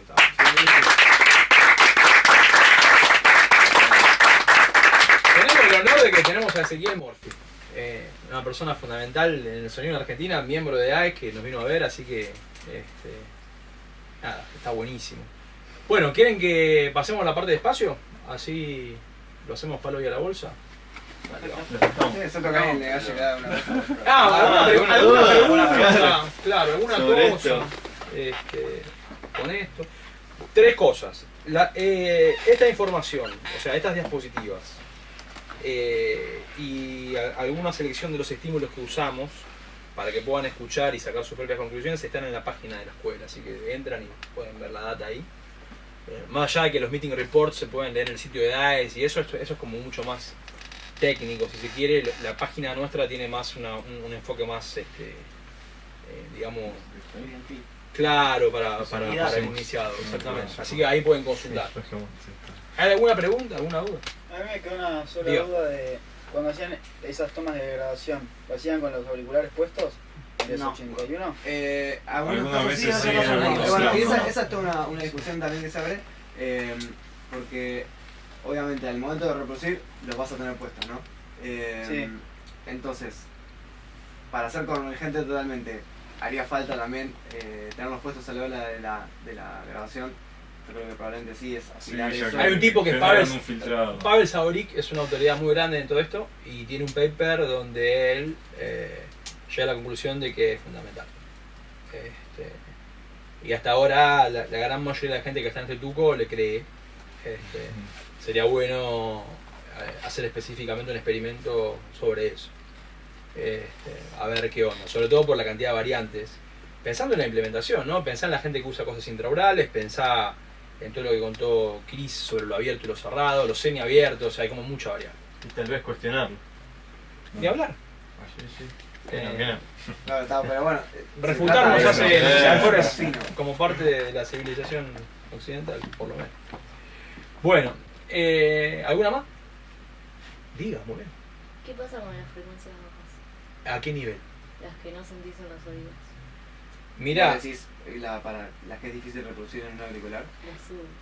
claro, bueno, hay Depende del varias nivel. cosas. Está muy buena la pregunta, porque como dije en su momento, el tema de los graves y los auriculares son todo un tema, por el tema de que lo que se genera, sobre todo en los cerrados, es por efecto de proximidad. O sea, suena en un único lugar del espectro y el resto no. Supongamos que tenés auriculares abiertos, o sea, condiciones mejores, tanto por la topología del auricular como por otras cosas. Aún así, y todo, pensá que en audio por lo general abajo de 30 se corta todo. No, ese más o menos, ¿no? O sea, ¿En dónde? ¿Eh? ¿En dónde? Y en la gran mayoría de los lugares, salvo varias opciones, pero... Yo de vivo no puedo hablar, no tengo ni idea. Claro.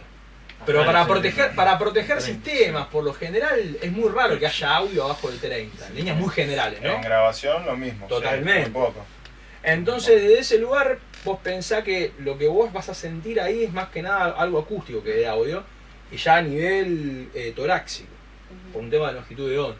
Sí, por eso le preguntaba. Claro, entonces, como todas estas cosas tienen que ver con grabaciones y con registros que tienen más que ver con cosas que pasan en el estudio de grabación, más que en vivo, es muy raro que experimentes eso.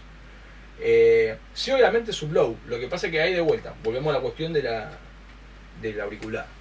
¿Qué puede reproducir? Cuanto mejor sea, vas a poder experimentar mejor todo el sublow. Y cuanto peor sea, Sí. una sola parte. Bueno, dale, vamos con el espacio. ¿Quieren que hablemos de eso un poquito?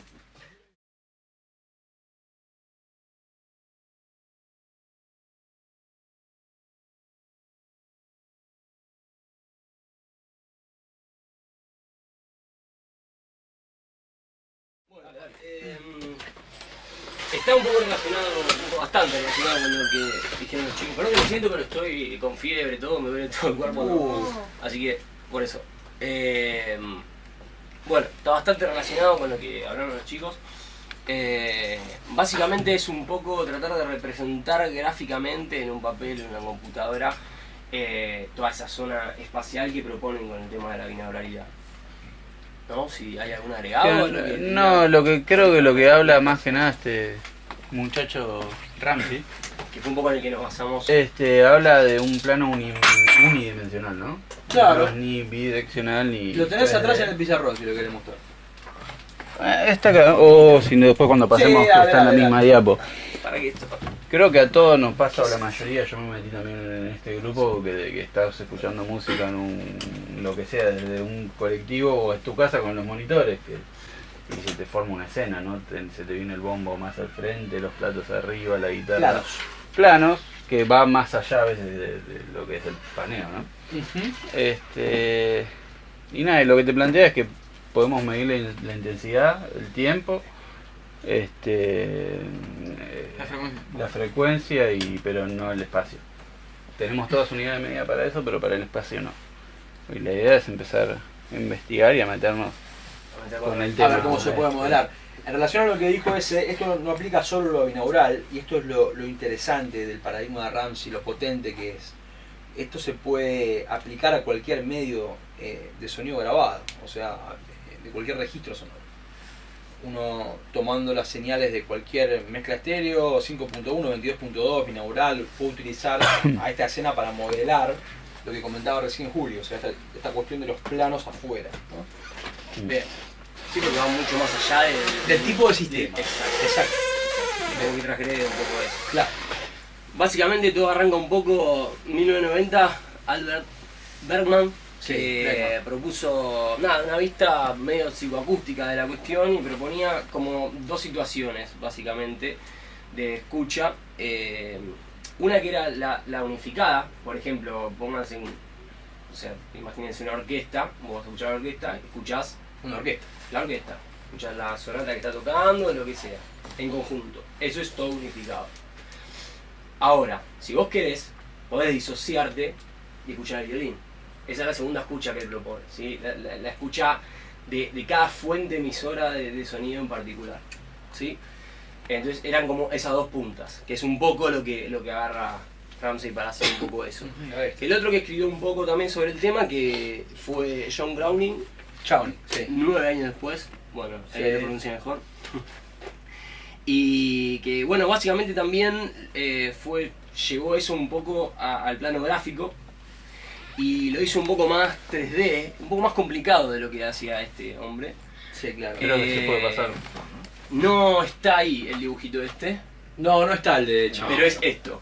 Ven que es como el tipo pone el cuarto directamente y va tirando los sonidos hasta con todas las características espectrales, los armónicos. Claro, tridimensional, sí, claro. Sí, todo tridimensional.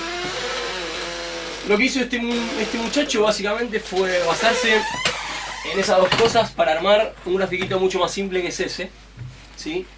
Y que nada, básicamente es lo que acabo de decir con la orquesta. Imagínense los puntos negros como si fuesen instrumentistas.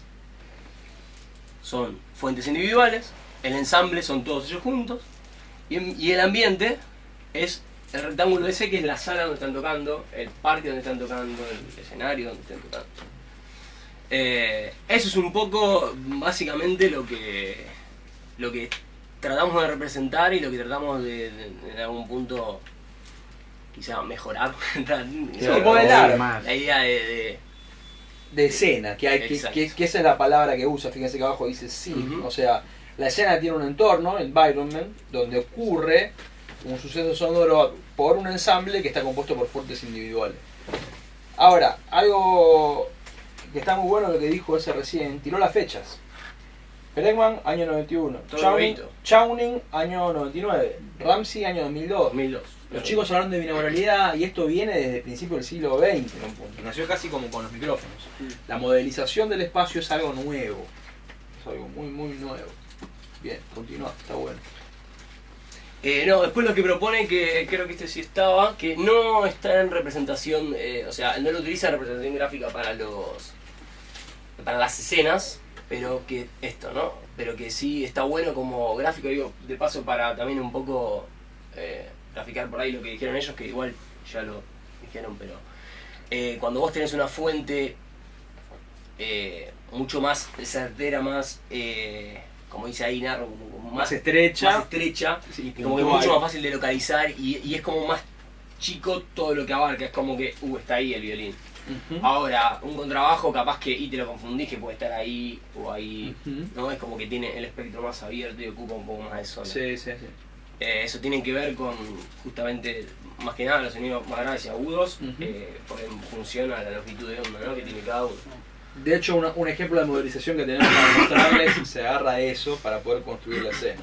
Es algo físicamente bastante elemental. Ahora después vamos a ver. Y el ataque ahí también, ¿no? Debe jugar como el ataque del transiente. Más o menos, ¿no? Ayuda. En cuanto a la definición de dónde está, Sí.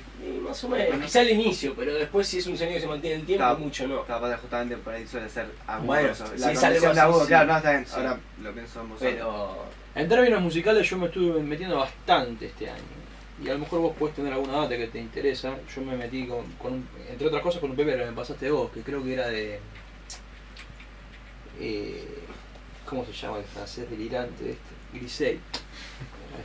Que es un genio. Sobre la cuestión metronómica. Sí. Hay algo en el metrónomo para traerlo a términos musicales y que se entienda lo que hablamos.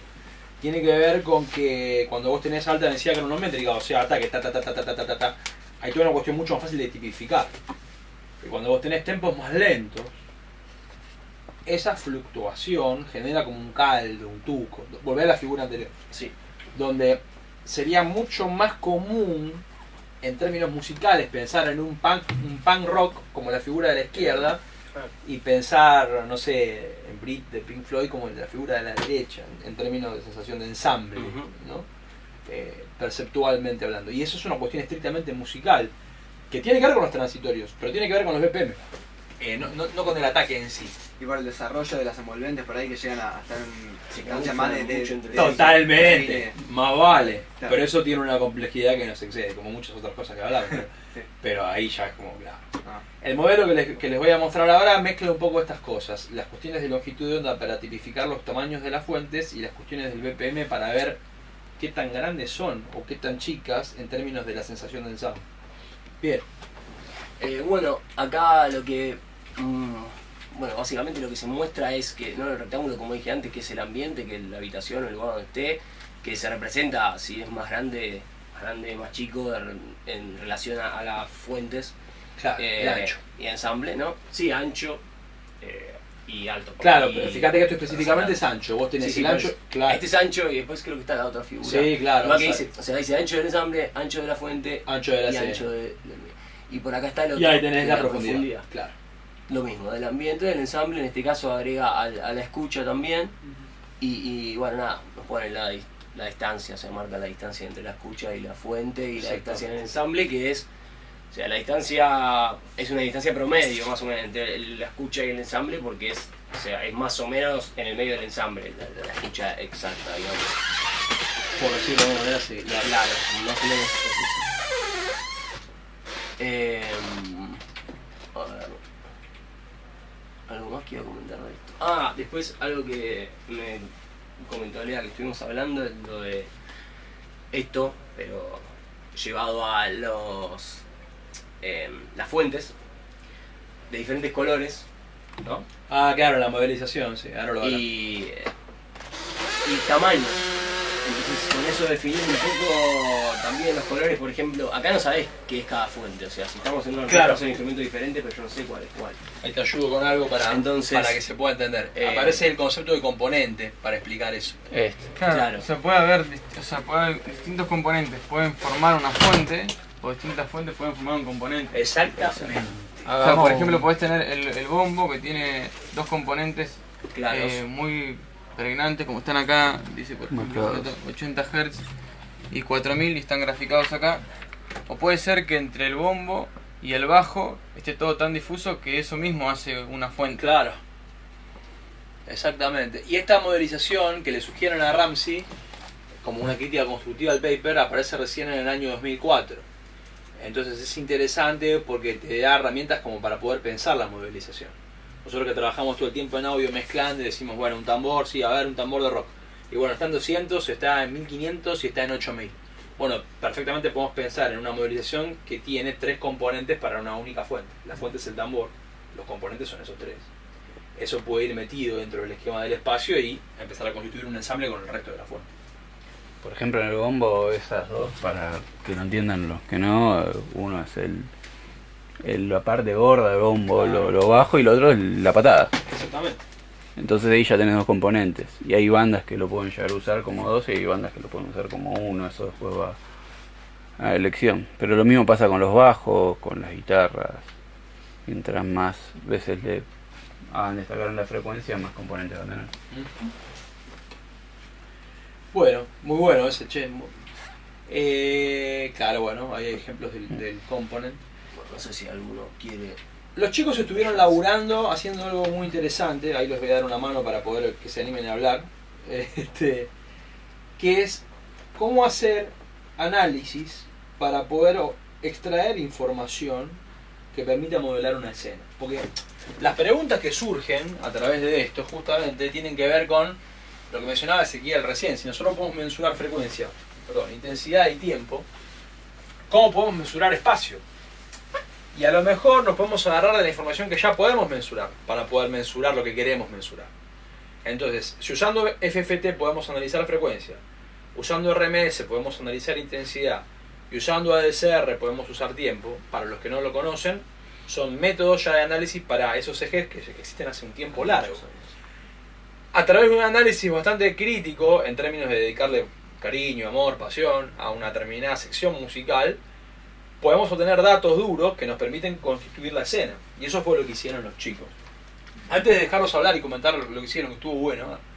O sea, lo que quiero mostrar es que de alguna otra manera, si nosotros podemos juntar esto también con la información que tiene que ver con la ubicación lateral, usando cosas como matrices MS, cosas que ya son viejas en audio, que se conocen para poder discriminar en estéreo donde están las cosas, por ejemplo. Y hablo exclusivamente del estéreo porque es el sistema más común que todos consumimos y entendemos. Podemos pensar en una modelización elemental de escena que pueda arrojar un poco de luz al asunto, ¿no? Entonces, básicamente, el grupo 1 estuvo elaborando sobre eso, sobre cómo encarar los análisis para poder extraer datos, para poder levantar una escena. Bueno. Hay que abrir. Contar. Vale. Abre y cuente. No sé dónde están. A mí lo que me pasó antes de ponerme a analizar, yo usé el programa en River, el de River, que tiene una opción que es analizar en espectro. Para no saber, un espectro es el análisis de intensidad mediante el color que te va marcando, es cómo laburan en esa frecuencia. No sé si están por acá. Yo lo primero que he hecho era tirar pistas estéreo de 3 temas que me suenan estéticamente diferentes. En su momento había sido uno de Gustavo Cerati, uno Pink Floyd y uno de Steely Dan. algo muy al frente, algo más plano y algo muy espacial. La verdad que discriminarlo y empezar a verlo por diferencia de frecuencias en una pista estéreo es muy difícil porque se te van solapando los instrumentos. Mientras más chico haces el rango de la frecuencia que querés escuchar, más se solapan, más se confunden. De hecho ahí me puse a buscar stems. Stems son, digamos, las pistas, un multitrack de un tema. A veces te vienen con la batería en un canal estéreo y a veces la batería por separado. Yo elegí un tema de Black Album de Metallica y un tema de Steely Dan, que pude conseguir los stems. Lo que me resultó muy bueno a nivel también estético es ver las diferencias de bandas entre bandas, ¿no? Por ejemplo, en la batería de Metallica laburan de... Yo pongo 0, aunque no es 0, sino porque no me dejaba poner 20. Claro, 0 Hz no. El programa de 0 Hz no, pero... Para una ballena es un do de pecho. Poner que es 20, a 14K. Y la de Steely Dan es de 0 o 20 a 16. Claro, ahí ya te muestra el bajo grubero contra el bajo machaquero. Claramente. Después vas viendo, poner en Steely Dan, el kick tiene, o sea, pongo que labura de 0 o 20 a 16, la bata, y el bombo tiene dos zonas. Una de 0 o 20 a 900, que es la parte gorda del bombo, y en la otra es de 4K y medio a 5,4, más o menos. O sea, son rangos grandes porque cuando yo los discriminaba cada vez más chicos era muy difícil de encontrar el sonido. Como si en sí es como que se va muy desmembrando. ¿Hiciste barrido por frecuencia y en cada porción veías que había o dijiste, bueno, bombo? O sea, ¿hasta dónde lo escucho? ¿Qué pasa? El bombo, vos veías en el espectro que laburaba de 0 a 16. Pero veías puntualmente, y no solo veías, sino iba escuchando por frecuencia, que en esas dos zonas es donde más trabajaba. Que los picos, esto con Durro, me fijé en lo que son los picos y el RMS, y los tiempos del ataque sustain, ¿cómo es? Ataque sustain y release. Meto un paréntesis para ayudar a entender más y establecer paralelismo, por ejemplo, con lo que hizo Renzo, que es muy interesante en términos de método. Él usó Reaper, que es un do nuevo, que tiene un método de barrido FFT que es bastante intuitivo y que, como es lineal la escala y no es logarítmica, digamos, para que se entienda, es de pala ancha, entonces vos agarrás como secciones grandes. La herramienta que usó Renzo es un poco más vieja, pero no menos sofisticada, de hecho es más potente. Sí, rodillo. Claro, es logarítmica, pero es tan hiperprecisa que cuando vos te querés poner muy en nítido para ver cosas por tercio de octava, aparecen artefactos de análisis, unos sonidos raros, una cosa loca, te volviste loco, claro. ¿no? Claro, encima, como es algo de fines de la década del 60, las grabaciones no eran tomas tan precisas. Claro, pues es un tema de Bowie. Claro, todo era mucho más difuso. O sea, creo que eso, o sea, después hablo bien detalladamente, pero me parece que va a servir mucho más con cosas que sean, no sé, del 90, 2000 para acá. Está todo bien puntualizado. Un mayor grado de grabación en campo cercano. Claro. Está bueno también este tipo de cosas para probar eso, ¿no? O sea, como la música más moderna tiene más que ver con la toma del micrófono sobre la fuente. Y más fina, yo creo que se ve mucho la decisión estética de una mezcla entre bandas, también. entre las bandas diferentes que hayan. Porque claro, ya a partir de la grabación. Claramente. Ni hablar. Una locura. Por ejemplo, algo, como hablamos del bombo, también de la diferencia entre Metallica y Steely Dan, en el bajo, si no me equivoco es el de Steely Dan, tenés una sola sola. Claro. En Metallica tenés dos. Más vale. Para que sea más pared. El rock duro, el pop, la electrónica, en términos generales, hace que pocas fuentes tengan muchas zonas y que se llene todo el espectro, ¿no? Piensen en la guitarra con distorsión, piensen hasta el bajo con guitarras con tres zonas. En cambio, música súper grubera y hiper nítida como Steely Dan son como cositas, ¿no? Muy chiquitas que se van sumando y que tienen una relación de ensamble completamente distinta. Bueno, ahí está la importancia de la escena. Uno puede a través de esto modelizar algo que de alguna manera explique eso, que todos sabemos, pero que no se puede poner en un papel. Perdón, yo porque no conozco a la banda del artista, ¿de qué época es? Steely Dan, este disco, el tema que analicé es del 78. Ah, mira. La época dorada. Más que nada porque pregunto. Eso juega también, está muy bueno. Claro, podría poner el tema, del pero bombo, digo, Metallica, te rompe la cabeza por lo que estoy diciendo. el proyecto de... Sí. No lo tengo. Lo tendría que buscar en casa. Pero... El audio de fines de los 70, a principios de los 80, tiene una tendencia general al recorte con ecualizadores. Pensá que por ahí apareció el Q, aparecieron herramientas que antes no estaban y le dieron mecha. Entonces, es muy loco eso también, eso juega hasta bueno. O sea, las condiciones estético-estilísticas juegan, pero las condiciones tecnológicas juegan. Por ejemplo, hoy suena todo a plugin. Querés porque ver todo el mundo tiene diferencia en plugins. banda, que es lo que yo quería hacer, no puedo conseguir los stems de Pink Floyd. Ahí lo notás, posta zarpado, porque ponerle, vamos al hecho de grabar. Kilian, vos lo escuchás y parece que estás escuchando un ensayo, porque es muy plano, es como si estuvieras ahí. Metallica ya lo tenés acá, y Pink Floyd ya desde esa época juega con, no sé, tener la banda ya lejos, sí, claro. De repente la guitarra que va y te viene acá cerca. Pero está muy bueno, y algo que también agregué, que no había hablado con Leandro, son los BPM de cada tema, ¿no? Que Data piola. Influir. Por lo que el ya tema de mencionamos. Kilian está en 96 y vamos a ver dónde está. De Metallica está en 89. Básicamente hice una recopilación de datos para después poder laburar con un programa. No es un programa porque es una planilla de Excel que estuvo laburando Leandro, que más o menos recree la escena del tema. Relevando los datos, que usó Juli, por ejemplo. Claro. Pero bueno, básicamente estuvimos muchas gracias, Doc. Muy bien. Renzo, ¿qué querés contar? Voy a agarrar algún screenshot.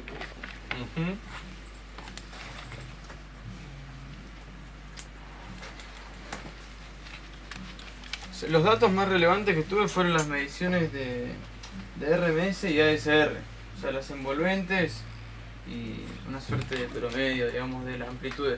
Con lo que más bardo tuve fue con el tema de la frecuencia, hasta que me pude armar distintos presets. O sea, lo que tiene el Audition, todo lo laburé con el Audition, o sea, estadística de amplitud, el RMS y el ASR seleccionando. Y buenísimo. En eso está muy bueno, porque si se te pasa por 2 milisegundos lo podés acomodar y te dice. Está bueno. Y además podés cortar. Eso Reaper no se puede tan fácil. Si Claro. te pasa que, digamos, O sea, vos el rango seleccionás. que vos querés. Vos seleccionás y si seguís está bien, ampliando está en el zoom y no podés llegar, lo seleccionás con una precisión temporal. No sé qué. No encontré en otro programa una precisión. No, es tremendo, es muy ágil para eso. Además, yo seleccioné 20 segundos lo que aparecían los 8 canales y pones de dónde hasta dónde y te lo recorta precisamente. O sea, en ese sentido fue. O sea, los datos más relevantes que tengo son de las envolventes y la RMS. Con la transformada de Fourier, el filtro que usé, terminé haciendo todos estos presets. Acá, por ejemplo, es una banda, después hay otra banda, así. Y tuve que sacar un montón de números que, como decía Lean, yo no me di cuenta, pero ya estando como en el corso, o sea, me vi inmerso en esta especie de aliens que son los artefactos de análisis. O sea, ¿Con qué laburaste, perdón? El filtro FFT ¿Es de la este? Dolby Audition. No, la canción. Space Oddity de Oddity de Bowie. Y el... Que el peor ¿La banda, qué problema. banda agarraste? El peor problema es que el bajo y la batería están en el mismo canal. Ah, digamos, O sea, a nivel de frecuencias, frecuencias y envolventes, prácticamente el hi-hat y el tambor comparten toda la obra. Claro. O sea, eso te hace un bardo. Yo tengo acá que el promedio de ADSR del hi-hat te da más o menos medio segundo, igual que el tambor, porque tiene un nivel de imbricación tan grande que ni con el filtro FFT lo podés separar. Claro. Pasó y si no lo agarraste. Claro. Trabajé con una ventana de 8192 y Blackman. Muy bueno eso. No tanto por el tipo, el tamaño de la ventana es muy importante cuando vos querés tener la precisión en frecuencia. Y después repetir todo porque si no se te empieza a hacer. Exactamente. Algo para con los artefactos de análisis que quiero mencionar. Este tipo de dibujo que te da hiperprecisión para obtener cosas en el espectro. Piensen que lo que están viendo abajo es frecuencia. Entonces acá Renzo, por ejemplo, se está centrando en 100 con un ancho de banda muy específico y muy puntual. Claro, yo acá tengo un poco los datos como dice. Claro. A ver, hablamos varias veces con Lean de qué método usar. Claro. Dijimos, bueno, escuchamos a fines prácticos 8 octavas. Claro. Y los ecualizadores paramétricos tienen Más o menos esos rangos. Sí, más o menos son por tercio de octava, eliminamos los sub, o sea, de 63 para abajo. Claro. Y medio que de 14 y pico, 16. Ya está. Ya está. Además, la canción los stems están en MP3, o sea que igual ahí se rucha arriba de 16K. Entonces agarré, o sea, cada octava la partí en 3. Eso me da 4 números que me habilitan 3 casilleros. Cada casillero es un lugar disponible para poner un componente de una fuente determinada. Y cada frecuencia la dividís, o sea, le dividís la octava. O sea, acá sería el lugar central y entre las frecuencias F1 y F2, o sea, las frecuencias de corte que están al costado, sería una octava. El tema que eso te da tanta precisión, pero mete tantos artefactos de análisis que... Claro, y uno dice, qué paradójico, hiper preciso, pero me mete un artefacto de análisis que es ruido de análisis. Sí. O sea, para que quede claro, qué es una cosa y qué es la otra. La hiperprecisión que te da una ubicación exacta de dónde está ese sonido, pero básicamente lo que escuchás es algo con un ancho de banda tan fino que trae como contraefecto, si se quiere, un sonido que es muy artificial y que está en simultáneo con la otra hipernitidez que querés buscar. Entonces es medio incómodo a veces poder discriminar una cosa de la otra. A veces agarrar un ecualizador común con un Q generoso, un Q de 3, un Q de 4 y subir en ese lugar es mucho más natural para detectar dónde está el componente de una fuente. Claro, el tema que llegamos a esa conclusión, bueno, después del laburo... O sea, lo bueno que... Claro. Sacás esas conclusiones. Claro, ¿no? te da un montón de cancha en sentido que después si querés analizar de nuevo no vas a hacer lo mismo. Totalmente. Ahí si pasa, por ejemplo, igual pasa lo que dice o sea, la corrección esta que hablábamos de Ramsey, que el bombo y el bajo no tienen como distintos lugares tan marcados, tienen un mismo lugar difuso. Sería el mismo componente con dos fuentes. Claro. Ponele. Y que como que sería como casi no se escucha como la patada, o sea, es un medio muy perdido, muy difuso, que no lo podés aislar. O sea, te volvés loco, porque es un tema. No aparece en ningún momento y siempre le gana al bajo. O sea, en el análisis siempre aparece el bajo. Bueno, y ahí está el parámetro común que yo estoy usando para algunos análisis preliminares que le quiero comentar a todos, pero puntualmente a Renzo y a Juli. ¿Se fue Juli? No, basta. Que tiene que ver con, bueno, cuando laburo con rangos o con laburo con fuentes que no tienen una suerte de rápida ubicación de dónde está. Es cuestión de agarrar por tercio octava cada lugar, escuchar y donde está más fuerte el componente, quedarse con ese. Y utilizar para validar eso, como mencionó muy bien Renzo recién, el analizador estadístico de Audition, por ejemplo, RMS, que te tira el dato duro de cuál es el nivel de presión de un lugar específico. Entonces, donde suena más fuerte, lo anotás. Anotás el valor y decís, bueno, listo. Como dijo Juli, el bajo está, no sé, de 50 a 1000 Hz. Bueno, bárbaro, pero con un lugar no tenemos que quedar. ¿Dónde suena más fuerte? En 800, listo. ¿Qué valor RMS? Menos 14, listo. Que pase el que sigue, porque si no es como que el análisis no termina más. ¿No? Hay como que ponerle un fin. Claro, yo lo que hice fue porque también venía, viste, como el bounce en estéreo. Claro. Y digo, bueno, voy a usar eso, ahora que llamarme los 24 presets, que son los 24 bandas críticas. Claro, buenísimo. Pero o sea, igual tardé bastante en darme cuenta. Llegar a eso, más vale. Pero una vez que tenía eso, agarré el estéreo y tampoco me servía. O sea, seguía pasando lo mismo. Claro, a nivel de frecuencia. Más vale. Pero porque, por ejemplo, yo noté la voz, no sé, desde la cuarta banda, que era más o menos 125 Hz por ahí, 145, aparecía hasta la banda 23. O sea, porque la peculiaridad en realidad que tenía esto es que hay canales que están muy limpios y otros canales que están muy contaminados.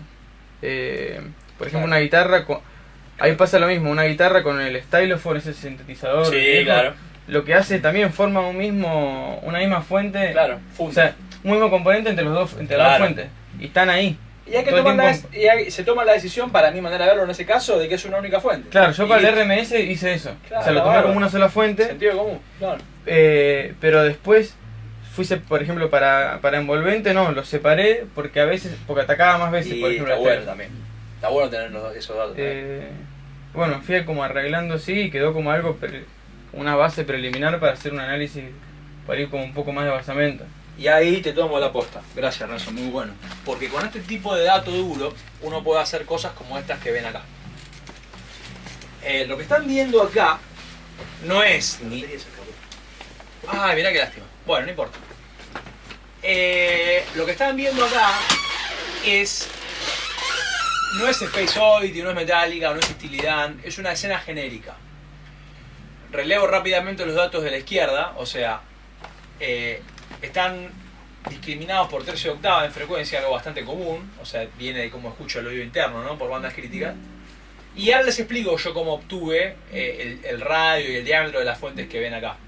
Pero acá hay nombres que son bastante conocidos para todos los que estamos metidos un poco en el tongo del audio y de la música, o sea, componentes, que son específicamente qué cosa, partes de fuentes, tambor, guitarras, teclado, tom de pie, ¿no? Bombo, bajo, ¿no? Y cada uno de los colores se remite a una fuente. Por ejemplo, el sub-low del kick es amarillo, el high del kick es amarillo, es la misma fuente. Entonces, ¿dónde está esto en la escena? Está acá y acá, ¿ven? Por ejemplo. Entonces, básicamente, ¿cómo es que está construido esto? Sobre el BPM. Miren para esta escena genérica que dispone la información en el estéreo, en función de la intensidad como único índice de distancia, lo que pasa a 120 BPM y miren lo que pasa a 160. Vamos a ponerlo más o menos en el mismo lugar para que se entienda el pasaje. ¿Ven? Esto es a 120, esto es a 160. Las fuentes están ubicadas en el mismo lugar, pero al estar tocando más rápido tienen mayor respuesta transitoria, menos sustain, hay menos solapamiento. Es mucho más fácil identificar cada cosa. Cuando el tempo es más bajo, hay una mayor sensación de ensamble producto del solapamiento que se produce básicamente por la duración de los sonidos en términos generales. Acá estaba lo que mencionaba recién de Grisey, por ejemplo. Lean, acá cuando cambias el tempo, sí. ¿qué?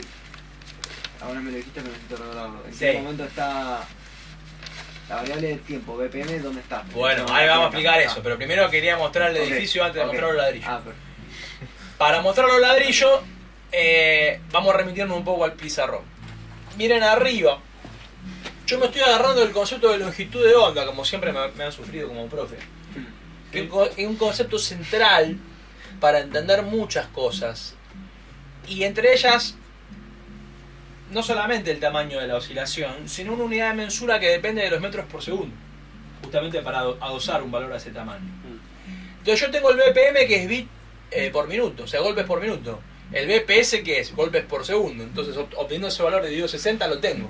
Y de repente, tengo un valor musical temporal de densidad cronométrica expresado en segundos y un valor físico del sonido relacionado a la frecuencia y al tamaño de la selección expresado en segundos.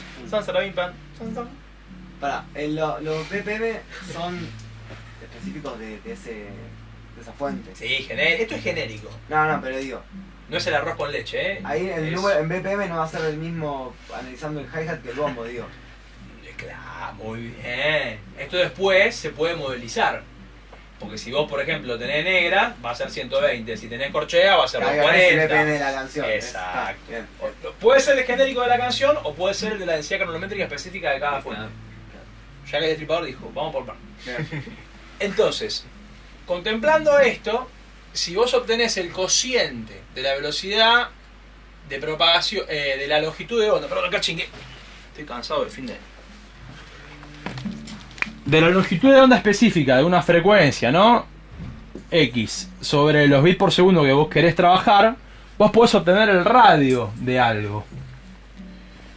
El centro de un círculo hasta el extremo de su circunferencia. El diámetro no es nada más ni nada menos que el radio por 2. Entonces, tomando eso, básicamente lo que estoy haciendo es lo que ven acá. Obtengo un diámetro producto de eso para cada fuente. Y mi sorpresa, con los datos que me iban pasando los chicos, más otros análisis hippie que tengo en casa de música que me gusta a mí, dije, mira qué interesante, ¿no? O sea, los sonidos graves se construyen como cosas grandotas que tienden a estar alrededor del centro de la mezcla, y a medida que son más agudas son más pequeñas y tienden a estar más hacia los costados, ¿no? En este marco de análisis es interesante porque estamos agarrándonos de todas las ideas de Ramsey con una mínima idea de aproximación de modelación. Por acá perfectamente podría venir el mismo Ramsey o alguno y me podría decir jajaja, más vale, porque no es el único indicio de distancia, como explicó muy bien alguno de los chicos antes. La intensidad, está la relación directo-reverberante, bla, bla, bla, pero por lo menos es un approach elemental. La transparencia que ustedes ven otorgada en el gráfico a cada fuente no tiene que ver con eso, podría tener que ver, pero tiene que ver con una visualización más adecuada de lo que sucede, ¿no? O sea, pero se podría empezar a pensar en tridimensionalizar esto y agregar a la reverberación como un parámetro más. A lo mejor es uno de los tantos proyectos que puede ir para el año que viene, ¿no? Entonces, esto ya está construido. Los que quieran analizar, los que quieran aportar cosas, se puede tirar arriba del modelo y pum, pum, pum, pum, pum. Y por cantidad y peso específico de modelización realizada, a lo mejor se pueden obtener conclusiones todavía más válidas. Es un punto de partida, básicamente. Bueno, ¿hay alguna pregunta? ¿Hay algún... Siento que me metieron una licuadora en el cerebro. ¿Algún tema que quieran? En general cuando escuchás el tema, o sea, esto está bien correlatado, digamos, o sea, funciona, no hay ni en ningún momento algo contradictorio. Bueno, ahí está. Es decir, yo escucho tal cosa allá y esto me... Ahí está justamente la cuestión que disparó todo esto. Te lo presento porque capaz que vos no lo conocés, que venís de un lugar quizá distinto, pero los chicos lo conocen. O capaz lo conocés. ¿Conoces a David Gibson, lo tenés? Bueno, es como un hippie de la teoría de la mezcla. Pero editó un libro, ¿entendés? O sea, llegó a ese lugar. El arte de la mezcla. Ever Ludeña, sí. Le decimos Ever, ahí te pongo una foto. Porque se parece, es igual. Es el hermano. Sí, o es él directamente. O es él, claro. Qué malo, Acá está Ever, ¿verdad? Sí.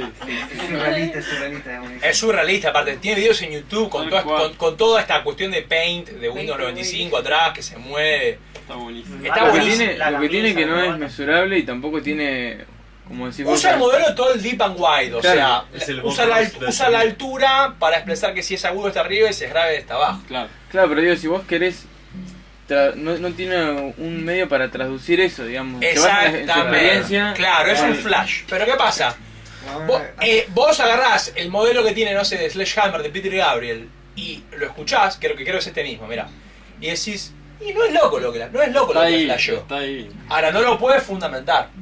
Claro. La idea de la modelización de la escena es fundamentarlo con parámetros técnicos. Una pregunta, Lea. Sí. ¿El plano que vos estás encarando ahí Sí. es frontal o es...? Es frontal. La idea es intentar representar que el cero absoluto RMS, que nunca se puede lograr, Claro. es tu cabeza. Ajá. Entonces, teniendo tu Claro, pero vos lo estás viendo de arriba. Sí. Claro, la escena de Ramsey es unidimensional y estática, o sea, es Claro. un promedio de lo que sucede.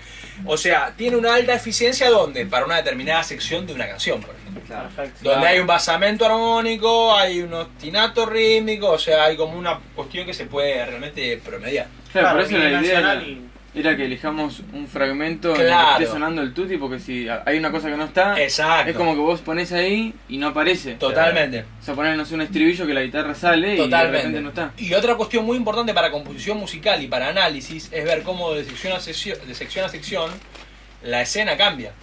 Ahora que, Totalmente. ahora que el Excel está hecho, es cuestión de incorporarle datos duros y hacer una suerte de relevamiento grosso para que empiece a ganar validez el modelo en términos de que aparezcan más cosas que se le puedan mejorar, ¿no? Básicamente. Claro, Bueno. lo que hablamos también es que eso tiene como un potencial muy fuerte porque se puede usar al revés, digamos, uno puede componer directamente de... Claro, O sea, si llegas a algo que con sustento y que garpa, después directamente componés de la forma o podés probar cómo componer de la forma. Sí, tipo multitrack y que te vaya analizando cada track. Eso es lo que... A eso yo le acuso a un plugin en tiempo real, pero vamos por parte. Hay que darle más... con los peores audios del mundo. Claro, Yo la deliraba más por el lado de las partituras analógicas y ese tipo de También. cosas. Viste que... O sea, vos decís componer desde Con el esto, dibujo. Claro. claro. Desde el dibujo. y analizar desde el dibujo para darle fundamento a la composición desde el dibujo. Lamentablemente Da Vinci se murió. Pero a mí, ¿saben qué fue lo que me rompió la cabeza? Les quiero mostrar algo y con esto quizás cerrarse si no hay alguna pregunta. Un día me encontré a las 4 de la mañana haciendo esto. Y yo, ¿qué estoy haciendo? ¿Qué estoy haciendo? Un martes a las 4 de la mañana con esto. Entonces dije, si la humanidad se agarró de esto.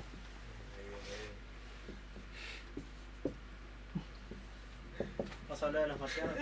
Sí, voy a hablar de los marcianos. Ahí viene Lea de los pibes. Para representar... O sea, ¿qué es esto? Es ridículo. O sea, los marcianos, viene una civilización avanzada, ve esto y se caga de risa. Nosotros usamos este imaginario para justamente tener una noción de cómo oscilan las cosas. Es ridículo. Pero gracias a esto hemos hecho muchas cosas milagrosas. Entonces, ¿qué pasa si buscamos otra cosa ridícula que de repente empezamos a darle un montón de manija, ¿no? Y empiezan a aparecer algunos milagros, ¿no? Es lo mismo, ¿no? Entonces tiene que ver con eso, o sea, intentar encontrar un modelo sin el miedo de quizás caer en algo que pueda llegar a ser extremadamente simple e irreal. Esto, o sea, es la piedra en el agua que cae y empieza como a oscilar, ¿no? ¿Qué sé yo? ¿Cómo lo representaría una civilización avanzada? Que sea como con su celular 3D, te hacen, no, mirá, el sonido así, y te muestra todo el... con que sea como humo, un ¿viste? estándar convencional imaginario para todos los que... Claro, pero que ese imaginario se empieza, para citar a la Gestalt, se empieza a convertir cada vez más en algo simbólico, claro, fuerte, ¿no? Y como decían ahí los muchachos, qué sé yo, Renzo, que se convierta ya, no ves el waveform, ves la escena. Entonces ves el bombo que es así, claro, o lo que sea. Nadie cuando ve esto Nadie se pone nervioso. Nadie se cuestiona. Yo acabo de leer algunos libros que yo veo esto y me río, entonces digo... Claro, no, pero no es que vos te enfrentás continuamente y te cuestionás eso y decís, claro, no, en realidad... Es que es aprendido, digamos, la convención de hacer puente entre ese símbolo y un bombo que lo ves gigante o un dibujito chiquito. Es prácticamente, digamos, la explicación que acabas de dar de la cuestión ahí vibrando, del bombo ahí, es, digamos, lo que más puedo asociar con lo que me pasó a mí cuando cerré los ojos. De la radio ahí que yo claro, cerré los ojos y sentía que algo había vibrando. Y de alguna manera lo representaste. Claro. Sí, claro. ¿De qué te acordaste, Tom? De Carl Vannegut y los extraterrestres que persiguen en más dimensiones que nosotros, digamos. Y ahí cómo llegás, después de quemarte un poco el marullo y decir, no, pero ¿y esta gente cómo lo vería? Y bueno, claro, pero más vale. Entonces, bueno, el modelo está, es cuestión de hacerlo crecer. Y como esto y todas las cosas que hablaron los chicos sobre binauralidad, que fue brillante, hay un montón de cosas que hacer. Y hay otros proyectos también que se barajan, y ustedes ya han crecido bastante también como para traer sus proyectos. Así que la idea del Labo en la escuela es utilizarlo justamente para hacer crecer este tipo de cosas. Le va a dar prestigio individual, le va a dar prestigio a lo que ustedes quieren desarrollar, porque hay de ser grosso. Lo que filmamos hoy lo vamos a mandar. Entonces, nada, les agradezco mucho que hayan aprovechado el espacio. Esperemos poder hacer más cosas, más y mejores cosas, sumar más gente. Y bueno, acá estamos por cualquier cosa. ¿Hay alguna pregunta? ¿Concluimos? Un aplauso para todos.